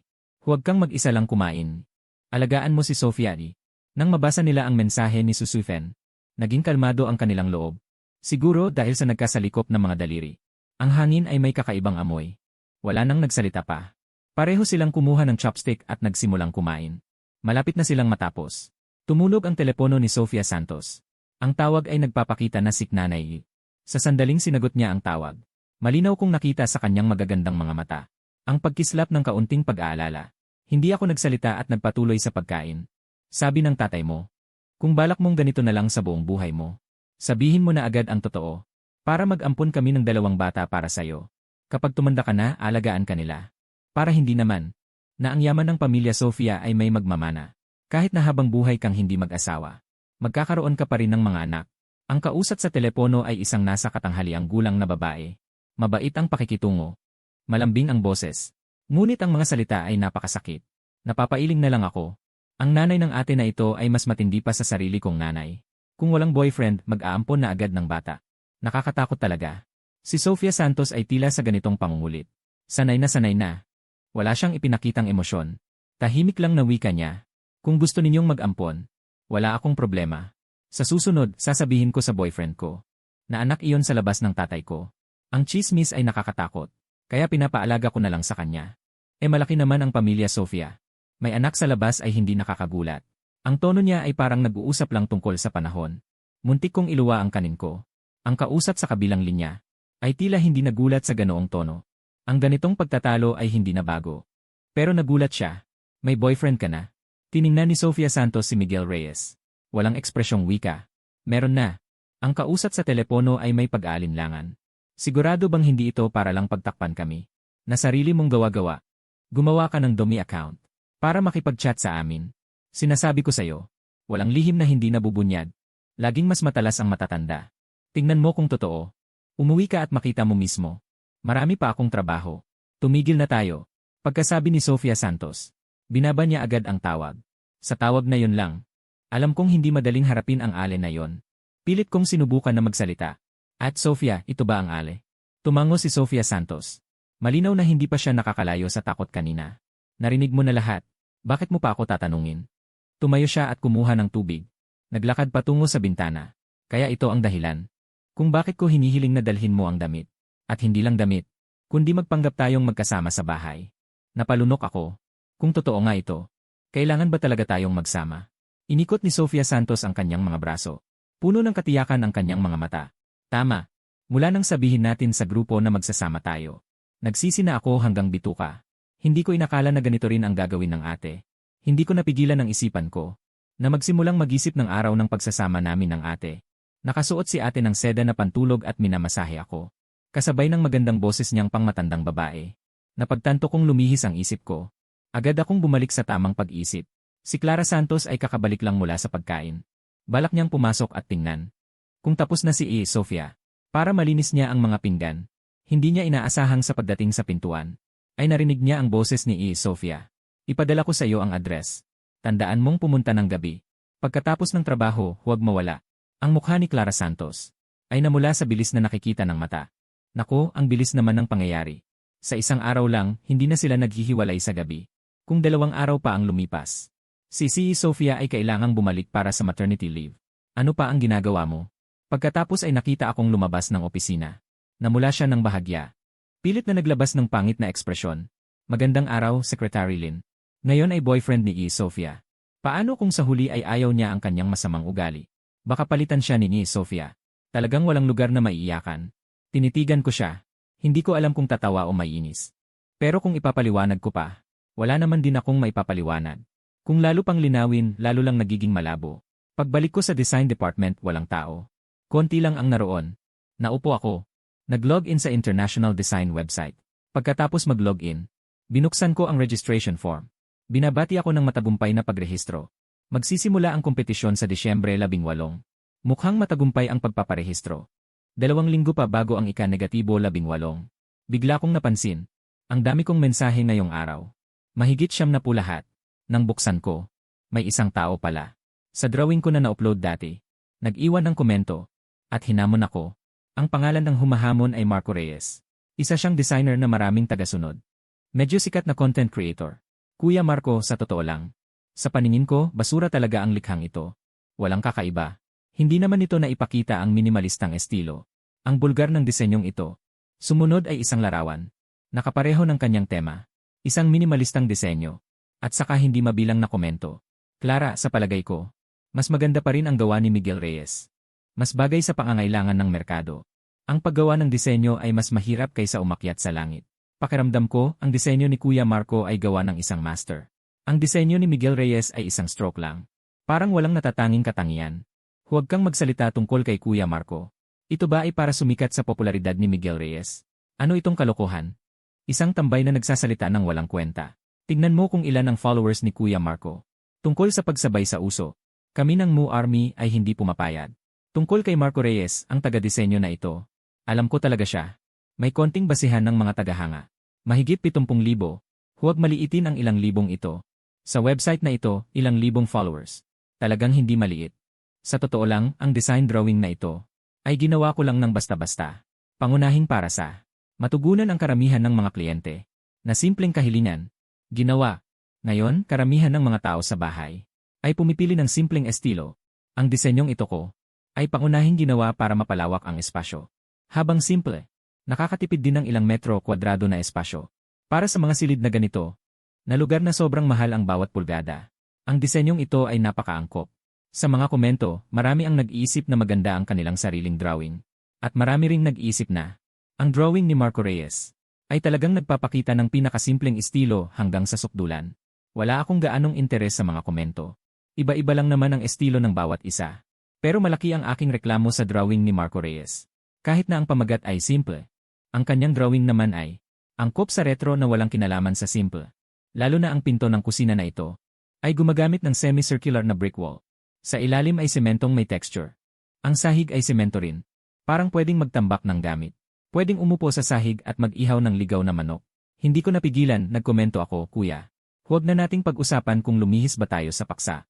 Inisip mo ba kung ano ang nararamdaman ng taong titira doon? Itulak mo yan pabalik, akala mo utak. Talagang hindi ako sumasang-ayon. At sinabi mo pang obra maestra ang disenyong yan. Obra ng tao nga dapat. Ang pagdidisenyo ay hindi lang para sa ganda. Higit sa lahat, dapat isaalang-alang ang kaginhawaan ng mga titira. Sa pabilog na pintong yan, sa pagpasok at paglabas. Kailangan mong yumuko lagi. Sigurado ka bang hindi ka maubusan ng pasensya? Kahit nagrereklamo ako, nagpasya pa rin akong gumuhit ng panibago.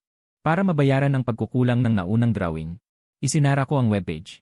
Kinuha ko ang lapis sa mesa. Handa nang gumuhit ng draft. Ngayong oras, nakauwi na ang mga kumakain. Alauna na media, mahinang nag-uusap. Nag-scroll sa phone. Iba-iba ang ginagawa ng bawat isa. Lumingon si Jojo at nakita ako. Si Miguel Reyes may hawak na lapis. Nakahiga sa mesa. Mukhang seryoso at masipag. Hindi napigilan ang pagtataka. Miguel, anong ginagawa mo dyan? Ngayong moderno na ang teknolohiya. Marami namang drawing software. Ang mga guhit na ginagawa ng software, kumpara sa kamay, mas maginhawa talaga. Ngayon, karamihan sa mga designer sa merkado, diretso nang gumagamit ng computer sa pagguhit. Mas gusto ko pa rin na iguhit muna sa papel. Kapag satisfied na, saka i-upload. Pero si Miguel Reyes, mahilig pa rin sa hand-drawn. Parang gumagawa lang ng draft. Tapos na ang draft. Sa test paper, saka ilalagay ang sagot. Namamagalang ang kamay, gumuhit-guhit lang. Sabi ko habang nagsasalita. Hindi rin tumigil ang kamay ko.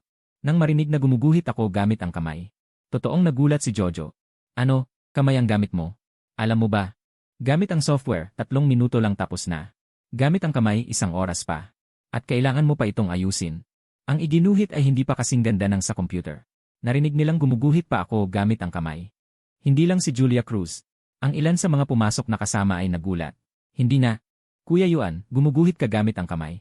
Inayos ni Benji ang kanyang salamin. Habang nagsasalita, lumalapit sa akin. Gusto niyang makita ang drawing ko.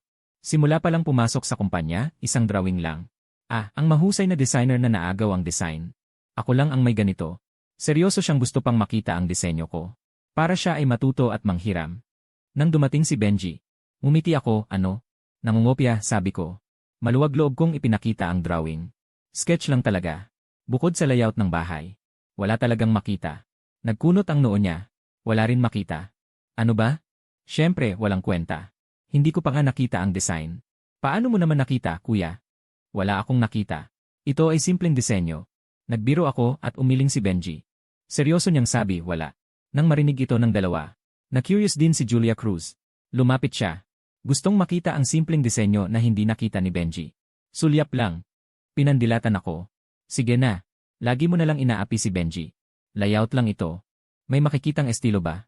Umiti ako, tama. Julia Cruz, madalas ka bang tumingin sa Kumu Design? Ang Kumu Design ay pinaikling pangalan ng international website. Ang salin ng Ingles na pangalan ay Kumu Design. Si Julia Cruz ay isa ng veteranong taga-disenyo. Imposibleng hindi siya tumingin sa Kumu Design. Ngumisi siya. Ano? Gusto mo bang mapansin kita? Niloloko mo ako para maging fan mo. Ako ang tumawag. Magandang ideya yan. Paano kung maging fan kita?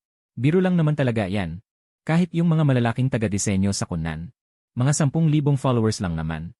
Pero yung account ko, mahigit 1 buwan pa lang akong nakarehistro. Mahigit 7,000 na ang followers. Ibig sabihin, maraming taga-disenyo ang kumikilala sa disenyo ko. Nabanggit ang Kunnan. Si Miguel na nag-scroll sa phone ay hindi na rin mapakali. Ang Kunnan. Kagabi, nag-away ang dalawang malaking Luman Kiksuyuan. At si Marco Reyes ang nag-away. Sa mas tamang salita, si Muje ang nanggulo kay Miguel Reyes. Huwag mo akong tingnan na parang palaging pabaya. Kapag nabanggit ang disenyo, agad akong nagulat. Nang tumingin kay Miguel, parang may liwanag sa mga mata ko. Ano sa tingin mo yung larawan ni Muje? Yung larawang yun ay talagang napakagaling. Nagpout si Miguel. Parang nakita niya muli ang obra maestra ni Muje. Namanhid ako. Yung kaunting apoy na sumiklab sa mga mata ko. Biglang nawala. Pero ako, bumalik ang tingin. Mukhang maglalaban-laban na ang mga Diyos.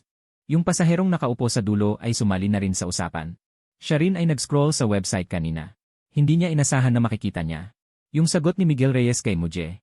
Bigla siyang naging excited. Alam mo, si Marco Reyes ay taga-kumpanya ni Chen Xing. Isa sa mga sikat na taga-disenyo. Yun ang bayad sa disenyo. 1 kwarto na halos 1 metro kwadrado ang boss. 10 customer. Siyam sa kanila ay humihiling kay Wumeng, na pinaakyat na ng departamento ng negosyo. Sa tuktok na ng altar. Sayang lang, yung taga-disenyo na si Wu.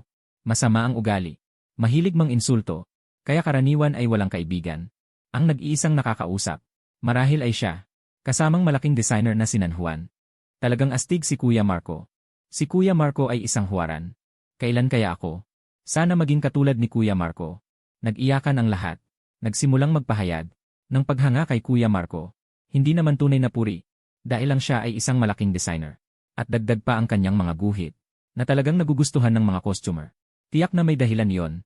Kung sasabihin ang sarili na hindi gusto. Hindi ba ito nagpapatunay? Na ang sarili ay hindi marunong sa disenyo. Iyon ay magiging katawa-tawa. Para hindi maisip ng iba. Na ang sarili ay hindi alam.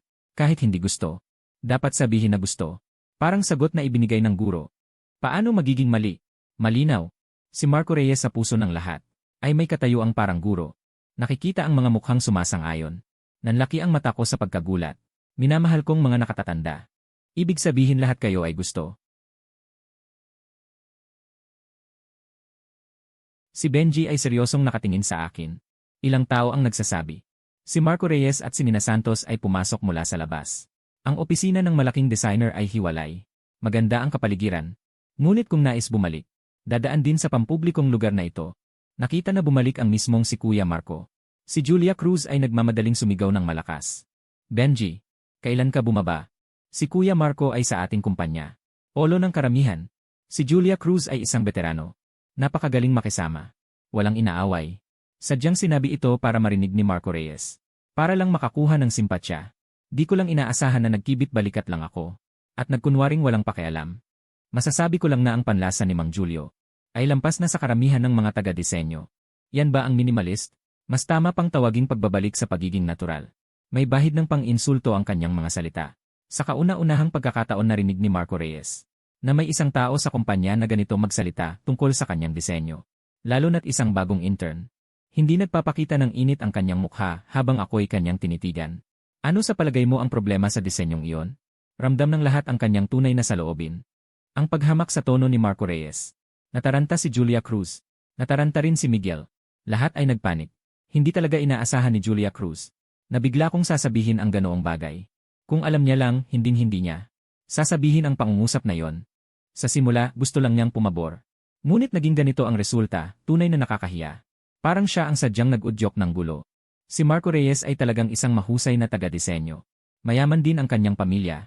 Ang kanyang ama ay kaibigan ng ama ni Sofia Santos. Pagkatapos ng graduation, diretso siyang pumasok sa Chensing. Kahit tanga ay makakapansin na may gusto siya kay si Sofia. At sabi pa, dahil dito, nagkaroon ng malaking alitan. Si Sofia at ang kanyang pamilya. Hindi alam kung bakit, ngunit sumuko rin siya sa huli. Kinabukasan, pumasok naman si Marco Reyes ng maayos sa trabaho. Pero bukod sa opisina, wala nang iba. Tila halos hindi man lang sila nag-uusap. Kahit na hindi halata na may gusto si Presidenteng Sofia sa kanya. Alam na ng lahat na si Marco Reyes ay hindi basta-bastang tao. Isang taong hindi kayang patahimikin ni Sofia. Sino mang mangahas na galitin si Miguel ay sumabad din. Designer Wu, nagkataon lang na may dala akong disenyo. Gusto ko sanang patingin sa inyo. Kung pwedeng kunin ko na ngayon. Si Marco Reyes ay hindi kailanman pinapansin ang mga maliliit na taga-disenyo sa common area. Hindi niya itinuturing na importante. Hindi lang niya sinagot si Miguel. Kahit isang sulyap ay hindi man lang siya ipinagkaloob. Nang hindi gumagalaw, matalim na mga matang nakatingin sa akin. Bakit sabihing mag-alay ng espada? Nakita mo na ba ang drawing? Mahinahong sabi ni Marco Reyes. Isang tingin lang sa disenyo nito. Bigla akong nagising ang diwa. Seryoso at mahigpit. Mukhang seryoso akong tumingin kay Marco Reyes. Disenyo ng kusina. Gamit ang disenyong pintuan. Hindi isinasaalang-alang ang karanasan sa paggamit. Ito ang una. Pangalawa, banyo ng maliit na bahay. Pinakamainam ay ang paghihiwalay ng basa at tuyo. At para makatipid ng espasyo, hindi niya ito pinaghiwalay. Hindi lang iyon. Nagdagdag pa siya ng kahoy na batya. Totoo namang maganda ito. Biswal na pinapalaki ang espasyo. Ngunit magdudulot ito ng isang problema. Malawakang pangmatagalang basa. Habang nagpaparami ng bakterya, madaling masira ang mga bagay na kahoy. Kumunot ang noo ni Marco Reyes. Ang ekspresyon ng kanyang mukha ay medyo hindi maganda. May alaala siya sa taong ito. Siya ay si Miguel Reyes. Gumawa lang ng disenyo para sa isang maliit na komunidad. Pinuri siya ni Sofia Santos ng ilang salita. At sa kanyang anyo, parang hinahamak niya ang disenyo ko. Talaga namang malaki ang gubat. Kung ano-anong ibon ang makikita. Naglakas loob na magtanong sa kanyang sariling gawa. Nakakatawa. Ang disenyo ay hindi para sa kagandahan. Para saan pa? Ano itong problema sa bakterya? Ano itong problema sa material? Talagang may problema ang utak niya dahil mahal niya si Miguel Reyes. Talagang hindi ako. Sumasang-ayon sa disenyong ito ni Miguel Reyes at Kuya Marco. Sa tingin ko kaya ko pang magbigay ng 3, 5 mungkahi pa. Sobrang dami kong gustong sabihin. Napakaraming gustong sabihin. Hindi sinasadyang napadulas ang bibig. Tulad ng extended na gatlinggon. Napilitan si Julia Cruz na mapawisan ng malamig. Talagang matapang ito. Hindi ba niyo nakita ang nakamamatay na tingin ni Marco Reyes? Sila pa rin ang sinasabi. Nang makita akong may sasabihin pa. Si Julia Cruz ay nag-alala at pawis na pawis.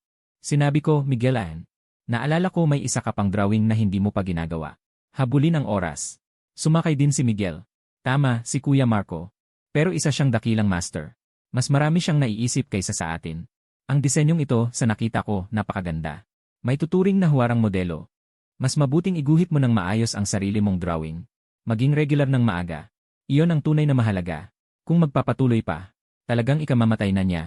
Malamig na tiningnan ako ni Marco Reyes. Ikaw ay fan ni Liza Manalo at Xavier Cruz, hindi ba? Ang dila mo ay napakasakit. Talagang kamukhang-kamukha ng kanyang idolo. Kanina lang, sinasabi ni Nanhon yon. Liza Manalo. Sinabing wala siyang utak. Ang dinisenyo niyang bahay ay para sa mga unggoy. Siya mismo ay isang kilalang designer. Sobra na ang tapang niyang magsalita ng ganyan. Hindi naman ganoon. Ang gawa niyang iyon. Sa totoo lang, mayroon pa ring maliit na problema. Maraming parte na parang hindi pinag-ukulan ng pansin. Si Miguel Reyes ay nagsabi ng totoo. Noong unang lumabas ang drawing niya, ang totoo ay basta lang ginuhit. Hindi na binago. At hindi na pinag-aralan pa. Ngayon, pagbalik tanaw. Ang drawing na yon ay may kaunting problema. Ngunit kumpara kay Kuya Marco, hindi iyon may tuturing na problema. Ganyan siya kumpiyansa sa kanyang drawing. Noong una, inakala ni Marco Reyes na siya ay fan ni Liza Manalo at Xavier Cruz, na may ganitong kalaking reklamo laban sa kanya. May intindihan pa niya ng kaunti. Nang marinig ang sagot na ito ay napangisi siya ng malamig. Isang simpleng intern na pumupuna sa 2 malalaking taga-disenyo. Talagang mayabang at mapagmataas. Nagpakitang gilas siya ng isang naiinis na ekspresyon. Tungo sa kanyang sariling opisina. Nakatayo ako sa aking pwesto na walang maintindihan. Pakiramdam ko lang na itong si Designer Wu. Parang may hindi tama. Sa kalumingon sa mga mukhang balisa. Sina Julia Cruz at Miguel ay hindi napigilang mausisa. Ano bang problema niyong dalawa? Usap-usap lang naman sa malaking taga-disenyo. Tungkol sa disenyo, tignan niyong dalawa, natakot kayo. Pinunasan ni Miguel ang pawis sa kanyang leg. Ikaw talaga ang aking tunay na kuya. Alam mo ba kung sino si Marco Reyes? Natulala ako, usap-usap lang naman tungkol sa disenyo. Anong kinalaman kung sino siya? Normal na usapan sa pagitan ng mga kasamahan. Gawa ng ibang tao. Magbahagi ng mga pananaw sa isa't isa. Walang problema ito. Bumuntong hininga si Julia Cruz. Ang walang saysay na ekspresyon sa kanyang mukha. Para itong emoji ng sapilitang ngiti sa trabaho. Si Marco Reyes ay si Marco Reyes. Sino? Dahil sa pagkagulat. Medyo lumaki ang aking mga mata. Sa sandaling yon, tumingin ako sa likuran ni Marco Reyes. Namanhid na talaga. Ngayon ay nauunawaan na niya kung bakit ang buong opisina ay sobrang pumupuri kay Marco Reyes. Kaya pala nandito lang si Kuya Marco sa kumpanya. Anong klaseng mga katrabaho ito? Sabi mo nang maaga. Ito, hindi ba sila nananakit? Nagrereklamo ako. Hindi ko akalaing ang bilis mo magsalita. Si Julia Cruz ay nalulungkot din. Ang reklamo ay reklamo. Ngunit sa totoo lang, ang kanyang larawan ay talagang pangit. Kahit na alam ko nang siya si Kuya Marco. Ang pinakamagagawa ko ay purihin siya ng mahinahon. Impossible iyon. Dito, si Sofia Santos ay nakaupo sa harap ng isang malaking desk. Ang mainit na sikat ng araw ay dumadaan sa malalaking bintanang salamin. Nag-iisang kamay siyang naghubad ng kanyang damit. Nakatitig ang kanyang paningin sa computer screen sa tapat. Si Sofia Santos ay nag-aral din ang disenyo. At siya mismo, kasama ang kanyang napiling karera. Dahil sa kanyang hilig sa simula pa lang. Kaya madalas siyang nagbabrowse sa Kumu Design. Kapag may magandang disenyo siyang nakikita, pumapalakpak siya sa tuwa. At nagpapahayag ng paghanga.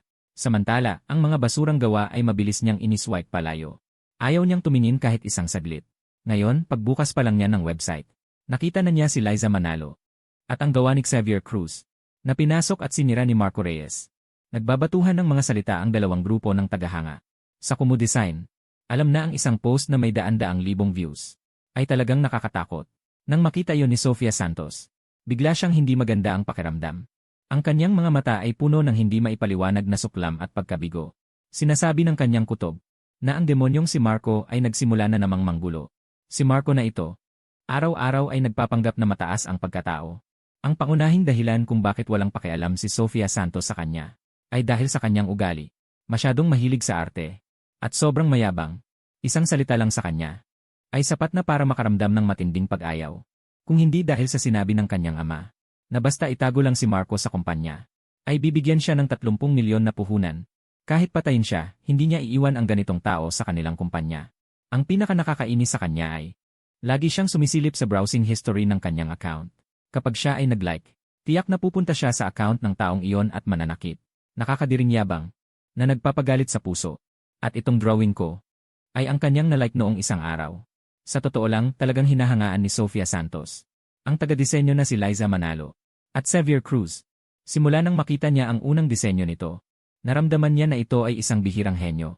At sa lihim, nagpanggap pa siyang EC ng kumpanya. At 2 beses siyang nagpadala ng job posting sa kanya. Pero wala siyang nireply. Inisip niya na mayabang ang malalaking taga-disenyo. Ang mga kumpanyang nasa stock market lamang ang kanilang pinapansin. Normal lang na hindi nila gusto si Chen Xin. Noong nangyari ito dati, hindi pinapansin ng mga taga-disenyo si Marco. Diretso nilang ini-ignore. Kaya't laging tahimik ang lahat. Ngunit ngayon ay iba na. Si Liza Manalo at Xavier Cruz ay direktang gumanti. Si Sofia Santos ay nakaramdam. Natural na siya ang paborito kong taga-disenyo. Hindi lang maganda ang mga gawa. Matangkad din ang tao. Sa 4 na salita, iyon ay magkakapareho ng layunin. Ang ganitong mga asong baliw ay dapat talagang disiplinahin. Matapang siyang nagkomento sa ibaba, dapat sabihin. Isang basurang nagpuputol. Ang mahiwagang kusina ay isang nakamamatay na hampas. Pagkatapos sabihin, pakiramdam niya ay kulang pa. Diretso niyang pinadalhan si Liza Manalo at Xavier Cruz. Ng pribadong mensahe. Ang ganitong mga asong baliw ay dapat ayusin ng maayos. Huwag mag-atubili. Dito, kahit mag-loan si Miguel, gagawin niya ito. Si Sofia Santos ay nagplano na. Dahil galit na si Liza Manalo kay Marco. At hindi rin matatalo ang kanyang mga tagahanga. Kung ako, baka kukuha ako ng mga troll para samantalahin ang gulo. Para matikman ni Marco. Para maalala niya. Maliban sa kanyang mga magulang at sarili kong tatay. Walang tao sa mundong ito ang magpapakasasa sa kanya. Kung sinong taga-disenyo ang gusto ko, siya ang susuportahan ko. Akala niya ba ay isa siyang Diyos? Binigyan ng pagkakataon ngunit ayaw tanggapin. Sinasamantala ang sitwasyon. Sa totoo lang, hindi na ito bago. Noong mga nakaraang pagkakataon, ininsulto ang paborito niyang taga-disenyo. Naisip niya ang paraang ito. Ngunit sa hindi malamang dahilan, ang mga taga-disenyo ay pumili na lang na baliwalain. Ito ang ikinagalit ni Sofia Santos. Ngunit iba na ngayon. Ngayon, si Liza Manalo at Xavier Cruz ay direktang gumanti. Kaya sa tingin niya ay may pag-asa. Pati ang kanyang kalooban ay naging mas masaya. Ako ay nagdadalamhati ngayon. Malungkot na nag-scroll sa mga post. At biglang nakakita ng ganitong pribadong mensahe. Nalulungkot. Kailangan talagang disiplinahin ang ganitong baliw. Huwag mag-atubiling saktan. Mungkahi ko, kahit mangutang ay dapat siyang sagasaan. Wala akong maisip. Itong tao. Mukhang itong tao ay yung noong nakaraan. Na laging nag-aanyaya sa akin pumunta sa Chengxing 2. Pero noong una, natakot ako na baka scammer sa internet. Kaya hindi ako sumagot. Pero kalaunan, pumunta siya sa Chengxing para mag-apply. Hindi ko inaasahan na ngayon ay may mensahe na naman siya. At kahit nakaharap sa screen, naramdaman ko ang matinding galit. Parang may malalim na away. Kung usual na araw, malamang titingin lang ako. Hindi pa rin sumasagot. Pero dahil nagdadalamhati nga ako, biglang nakita ang linyang ito. Napatawa ako agad. Sarili ko namang problema ito. Parang mas galit pa siya kaysa sa akin. Mungkahi niya ay mangutang ako para saktan siya. Kung hindi punong-puno ng put, hindi masasabi ang ganyang salita. Diretso kong tanong, pre. May galit ka ba sa kanya? Dumiretso si Sofia Santos na. Tingin sa mensaheng natanggap. Natigilan ako. Hindi ko inaasahan na diretso pala itong tao. Hindi nagkunwari kahit kaunti. Mahaba ang daan. Anong ibig sabihin yan? Nalulungkot. Isa siya sa mga nanliligaw sa akin. Tuwing makikita niya ang picture na nalike ko, magkokomento siya ng masama. Hindi ka na una. Kaya natatakot na akong mag-like. Parang ako ang may kasalanan sa mga designer. Nalulungkot. Sarili ko ang dahilan bakit pinupuna ang gusto kong gawa. Talagang nakakagalit. Pero wala akong magawa. Dahil dito, araw-araw akong nalulungkot. Para makakuha ng simpatsya, sinadya ni Sofia Santos na gawing kaawa-awa ang sarili. Tinatawag siyang Yuyu Guajuan. Hindi talaga dahil kay Marco. Higit pa, ito ay ang kanyang kalagayan sa buhay. Sa pagsasabi nito, gusto lang niya na ako ay kumilos ng malakas. At disiplinahin si Marco ng maayos. Ayusin ang kanyang mga bisyo. Sa totoo lang, maraming beses nang binalaan ni Sofia Santos si Marco. Ngunit habang paulit-ulit ang babala, lalo siyang nagsasalita ng masama. Para lang patunayan na mas mahusay siya kaysa sa iba.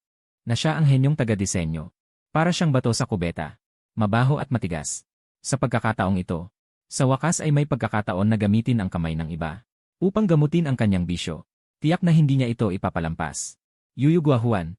Okay lang nasaktan ako. Pero walang dahilan na pagalitan ang ibang taga-disenyo. Ito ay walang saysay. Sa pagtingin sa mensahe mula kay Yuyu Guajuan, bigla kong naramdaman na talagang kawawa ako. Kung hindi niya ako tinanggap mula sa puso, tatanggapin niya yon. Ngunit dahil sa isang like ay inatake niya ako. Hindi ba ito kakaiba? Naglabas pa siya ng basurang larawan para makairita. Ginagawa niya ang sarili na target. Ang hirap na ginawa ng iba sa kanilang obra. Para sa kanyang mga lihim na layunin. Basta na lang siya nagsasalita ng walang basehan. Nasaan ang respeto? Mahaba ang daan at malayo. Salamat, Binibini, sa pagiging tapat. Pinatay ko ang mensahe. Sumulyap ako sa opisina ni Marco. Talagang hindi mo alam ang nasa puso ng tao. At ang sikat na taga-disenyo na ito, isa pala siyang pervert na umaapi sa mga batang babae. Halika, maghintay ka, mag-drawing muna ako. Para disiplinahin kita ng maayos. Lahat ng aking ideya ay galing bago ako nag-time travel. At mayroon akong likas na talento sa disenyo. Ito marahil ang pinagmumulan ng aking kumpiyansa. At ito rin ang dahilan kung bakit gusto niya akong patayin. Dito, nakikita ang mensahe ng sagot ni Miguel Reyes. Ngumiti si Sofia Santos ng maningning. At may makahulugang ngiti. Dahil kay Liza Manalo at Xavier Cruz, na nag-aksaya ng oras. Alam niyang may magandang panoorin na naman. Dagdag pa ang kanyang sinabi kanina. Hindi masasabing lasing, kundi sigurado na ang lahat. Sa pag-isip na yon, kinuha ni Sofia Santos ang telepono sa mesa. At tinawagan si Clara Santos sa labas. Ang utos ay napakasimple. Wala pang 2 segundo. Bumukas na ni Clara Santos ang pinto ng opisina ng presidente. At pumasok. Tumayo sa harap ng mesa na may bahagyang ngiti. Lee Sofia. Hinahanap ko kayo para kumuha ng mga bayarang troll. Sakunan sa isang post ni Liza Manalo. At Xavier Cruz. Murahin niyo ng todo. Sa sandaling yon, pinagmasdan ni Sofia Santos si Clara Santos. Sa kanyang magagandang mga mata. Ang ngiti ay maliwanag. Halata na maganda ang kanyang kalooban. Sabi ng kutob ni Clara Santos. Sa wakas ay nagkaroon na ng pagkakataon si Sofia. Naitanong niya nang hindi sinasadya. Lee Sofia, ito ba ay para ayusin ang walang disenyong layunin? Hindi alam ng iba. Ngunit bilang assistant na si Clara Santos, alam niya ng lubos. Tipikal na walang kakayahan. At sobrang mayabang. Dahil lang sa konting pagkakaibigan ng kanyang ama. At ng ama ni E. Sofia. Kaya hindi siya tinanggal ni E. Sofia. Akala niya mahalaga siya. Tumango si Sofia Santos. May kalupitan sa kanyang ngiti. Ang bilang ng mga bayarang troll ay dapat 5 beses ng bilang ng kanyang mga tagasunod. Para matuto siya ng leksyon minsan at magpakailanman. Sa pagkakataong ito, gusto niyang matapos na ito ng tuluyan. Hindi siya kailanman naging inosenteng kuneho.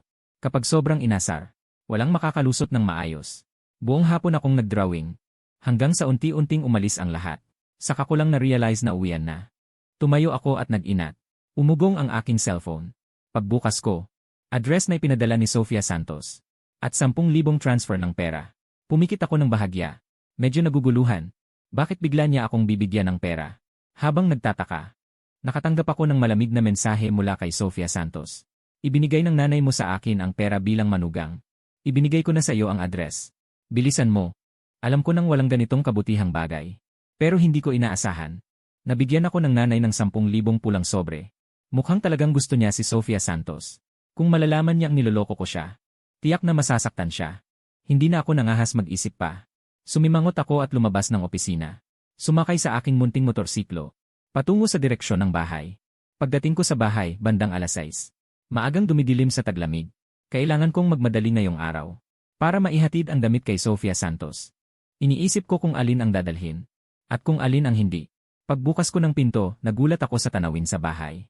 Sa sala na 20 metro kwadrado na lang. May 2 malalaking supot. Nakabalot sa itim na plastik. Para silang mga basurang walang may-ari. Nakaupo ang 2 matatanda sa sopa, nanonood ng A. Sa A ay ang balahibo ng manok ay lilipad di. Isang mainay na palabas pampamilya. Naakit ang buong atensyon ng 2. Hindi man lang nagsalita nang marinig na umuwi ako. Nagtatakang tumingin ako sa nanay. Bakit nasa gitna ng sala ang basura? Pagkasabi ko, handa akong lumapit. Para itapon ang 2 supot na basura. Si Sukwayfen ay para bang hindi maintindihan. Ang tanong na ito. Lumingon siya ng may inis. Anong basura? Iyan ang mga damit mo. Hindi. Lilipat ka ba para makasama si Sofia? At itong nanay ko, tinulungan kang mag-empek ng mga gamit. Pero mali ang naitulong. Nanay ko na. Ang mga salitang iyan ay talagang ako mismo ang nagsabi. Pero hindi ko inaasahan na ang oras ng pag-aani ng sarili kong gawa ay dumating ng ganito kabilis. 2 araw pa lang ito. Saan ako magkakaroon ng oras para lumabas at maghanap ng bahay? Tumingin sa loob ng itim na plastic bag. Nakalabas ang kalahati ng sarili kong pajama. Tahimik kong binitawan ang kamay. Ang pag-aayos mo ay masyadong pabaya. Buti nga at may nag-aayos para sa'yo. Sa susunod, lumipat ka na. Pero kailangan mong mag-ingat. Maging masipag sa pag-aayos. Ang mga babae ay dapat lambingin. At ang mga babae ay dapat lambingin. Anong klaseng pag-isip yan? Hindi ba pwedeng lambingin din kami mga lalaki? Nagpumiglas ako ng labi. Tama po kayo. Pagkasabi, hinugot ko ang cellphone mula sa bulsa. Nag-text kay Hauzy sa WeChat. Mukhang ang tanging paraan ngayon ay pumunta kay Hauzy. At doon pansamantalang tumira. Si Hauzy ay isang tipikal na tao mula sa Hilagang Kanluran. Pagkatapos ng graduation, pinili niyang manatili sa lungsod ng Hugh. Ngayon ay nagli-livestream siya ng laro. Kumikita siya ng mga 7 hanggang 8,000 bawat buwan. Inayos ang mensahe. Pinindot ang send. Bro, nasa problema ako. Pupunta sa iyo at mananatili ng 2 araw. Wala pang 3 segundo, natanggap ko na ang mensahe ni Hauzy. Walang problema. May livestream ako mamaya. Huwag mo akong gambalain. Ilagay ang susi sa may pintuan. Buksan mo ang pinto at pumasok ka. Ito marahil ang silbi ng mabuting kapatid. Kung itatanong kung mabuti o hindi. Sabihin nating 2. Basta kailangan ng tulong. Tiyak na sasang-ayon agad. Ibinalik ang cellphone sa bulsa. Tumingin ako sa mesa. Walang laman iyon. Wala kahit kaunting pagkain. Ma, hindi ka nagluto. Anong lulutuin? Kumain ka na lang kasama si Sofia. Kayo na nga ngayon nakatira. Ma, kailangan sabay kayo kumain at uminom. Kung ikaw lang kumain ngayon, paano naman siya? Kahit na ako ay may karanasan na. Ang babae ay nakakaintindi ng babae. Totoo talaga yan. Noong bagong kasal kami ng tatay ni Miguel, lagi siyang nauunang kumain. Halos mabuwisit ako sa kanya. Ngayon, ayaw niyang maranasan ng manugang na babae. Ang ganitong paghihirap, dapat sabay silang kumain. Napabuntong hininga ako. Laging si Sofia Santos ang binabanggit. Parang naghahanap siya ng asawa para sa sarili niya. O baka ang magandang siyu ay naghahanap ng nanay para sa sarili niya. Kung gusto niya siya ng sobra, palitan na lang kami. Siya na ang maging anak ninyo. Ako naman ang maging siye. Nagkunot ang noo ko. Puno ng pagod, kinuha ko ang bagahe sa sahig. Sige, aalis na ako. Bakit pa ako mananatili? Para magpasko ba rito? Nainis ang nanay ko. Sa kanyang mukha, nakita ko ang isang uri ng pakiramdam na malapit ng makalaya. Paglabas ng bahay, inilagay ko ang mga gamit na dalawang malaking bag na itim. Sa electric scooter, sinundan ko ang pagbukas ng navigation. Inilagay ang address na ibinigay ni Sofia Santos. Buti na lang narito lahat ng damit. Buong araw na naghabol para makuha ang damit. Ngayon lahat ng damit narito na. Pabayaan siyang mamili ng marami. Nang lumitaw ang mapa, nagulat si Miguel Reyes. Ang bahay doon ay talagang kahanga-hanga. Kahit may pera, hindi basta makakapasok. Lalo na ang bumili. Ang karaniwang tao ay hindi pinaupahan. Karamihan sa nakatira doon ay mga artista. Ang mahalaga, ang kanilang mga bahay ay nirerentahan pa rin. Talagang hindi ibinebenta. Sa madaling salita, ang mga nakatira doon, bawat isa ay hindi ordinaryong tao. Hindi inaasahan na nakatira pala doon ang kuya. 30 minuto ang biyahe. Sa daan, nahulog pa ang bagahe. Napunas ang isang plastic bag. Nakita ang dalawang salita sa pintuan ng village, pangalan. Napabuntong hininga ako. Sa wakas, nakarating na. Handa nang pumasok. Dalawa pa lang ang hakbang. Ay hinarang na ng dalawang gwardiya. Pero medyo magalang naman sila. Una silang sumaludo ng maayos. Habang namamangha na iba talaga ang mamahaling village. Narinig ko ang isa sa kanila. Yung mas maliit na gwardiya, nagsabi. Pasensya na. Walang namumulot ng basura sa village namin. Maghanap ka na lang sa ibang lugar. Natahimik ako. Hindi, kuya. Ano bang mata mo at nakita mo akong basurero? Ang laman nito ay mga damit. Hindi basura. Nagpaliwanag ako. Tiningnan ng gwardiya ang loob ng kanyang bag. Nagpatuloy siya. Pasensya na. Hindi kami kumukuha ng lumang damit dito. Ang mga nakatira rito ay mga mayayaman at mataas ang estado. Ang bawat mukha, karaniwang kabisado ng mga gwardiya. Dagdag pa ang maliit na dekuryenteng motorsiklo. At ang dalawang malaking sako ng lumang damit sa sasakyan. Ang unang reaksyon ng gwardiya. Ang taong ito ay isang namumulot ng lumang damit. Baka naisip niya na mas mahal ang mga damit sa village nila. At makakabenta siya ng magandang presyo. Kaya dito siya pumunta para mamulot. Pre, umikot ka na lang sa ibang lugar para mamulot ng damit. Sinabi ng gwardiya at tinapik ang balikat ni Miguel Reyes. Sa kanyang mga mata, madaling makita ang awa sa akin. Ang binatang ito ay napakagwapo. Bakit siya gumagawa ng ganitong trabaho? Kahit mag-live streaming lang, mas maganda pa ang maging influencer kaysa sa ganitong hanap buhay. Malamang may problema sa utak. Medyo naguguluhan ako. Ano ba itong seryosong kasamang ito? Balak ko sanang magpaliwanag ng ilang salita. Isang bagong itim na phantom. Nakaputol sa kanilang usapan. Ito ang unang pagkakataon na nakita ang sasakyang ito sa subdivision. Hindi pa man nakita ng dalawang bantay ang sasakyan. Nagkatinginan sila. Pinili pa rin nilang pumasok muna. Sapagkat ang mga nakatira sa subdivision na ito ay hindi basta-basta. Ibinaba ang bintana ng sasakyan mula sa loob. Ang napakagandang mukha ni Sofia Santos ay lumitaw sa loob ng sasakyan. Walang emosyong tumingin siya, sumakay ka. Isasama kita pa uwi. Pagkatapos sabihin, tumingin siya sa dalawang bantay. Siya ang asawa ko.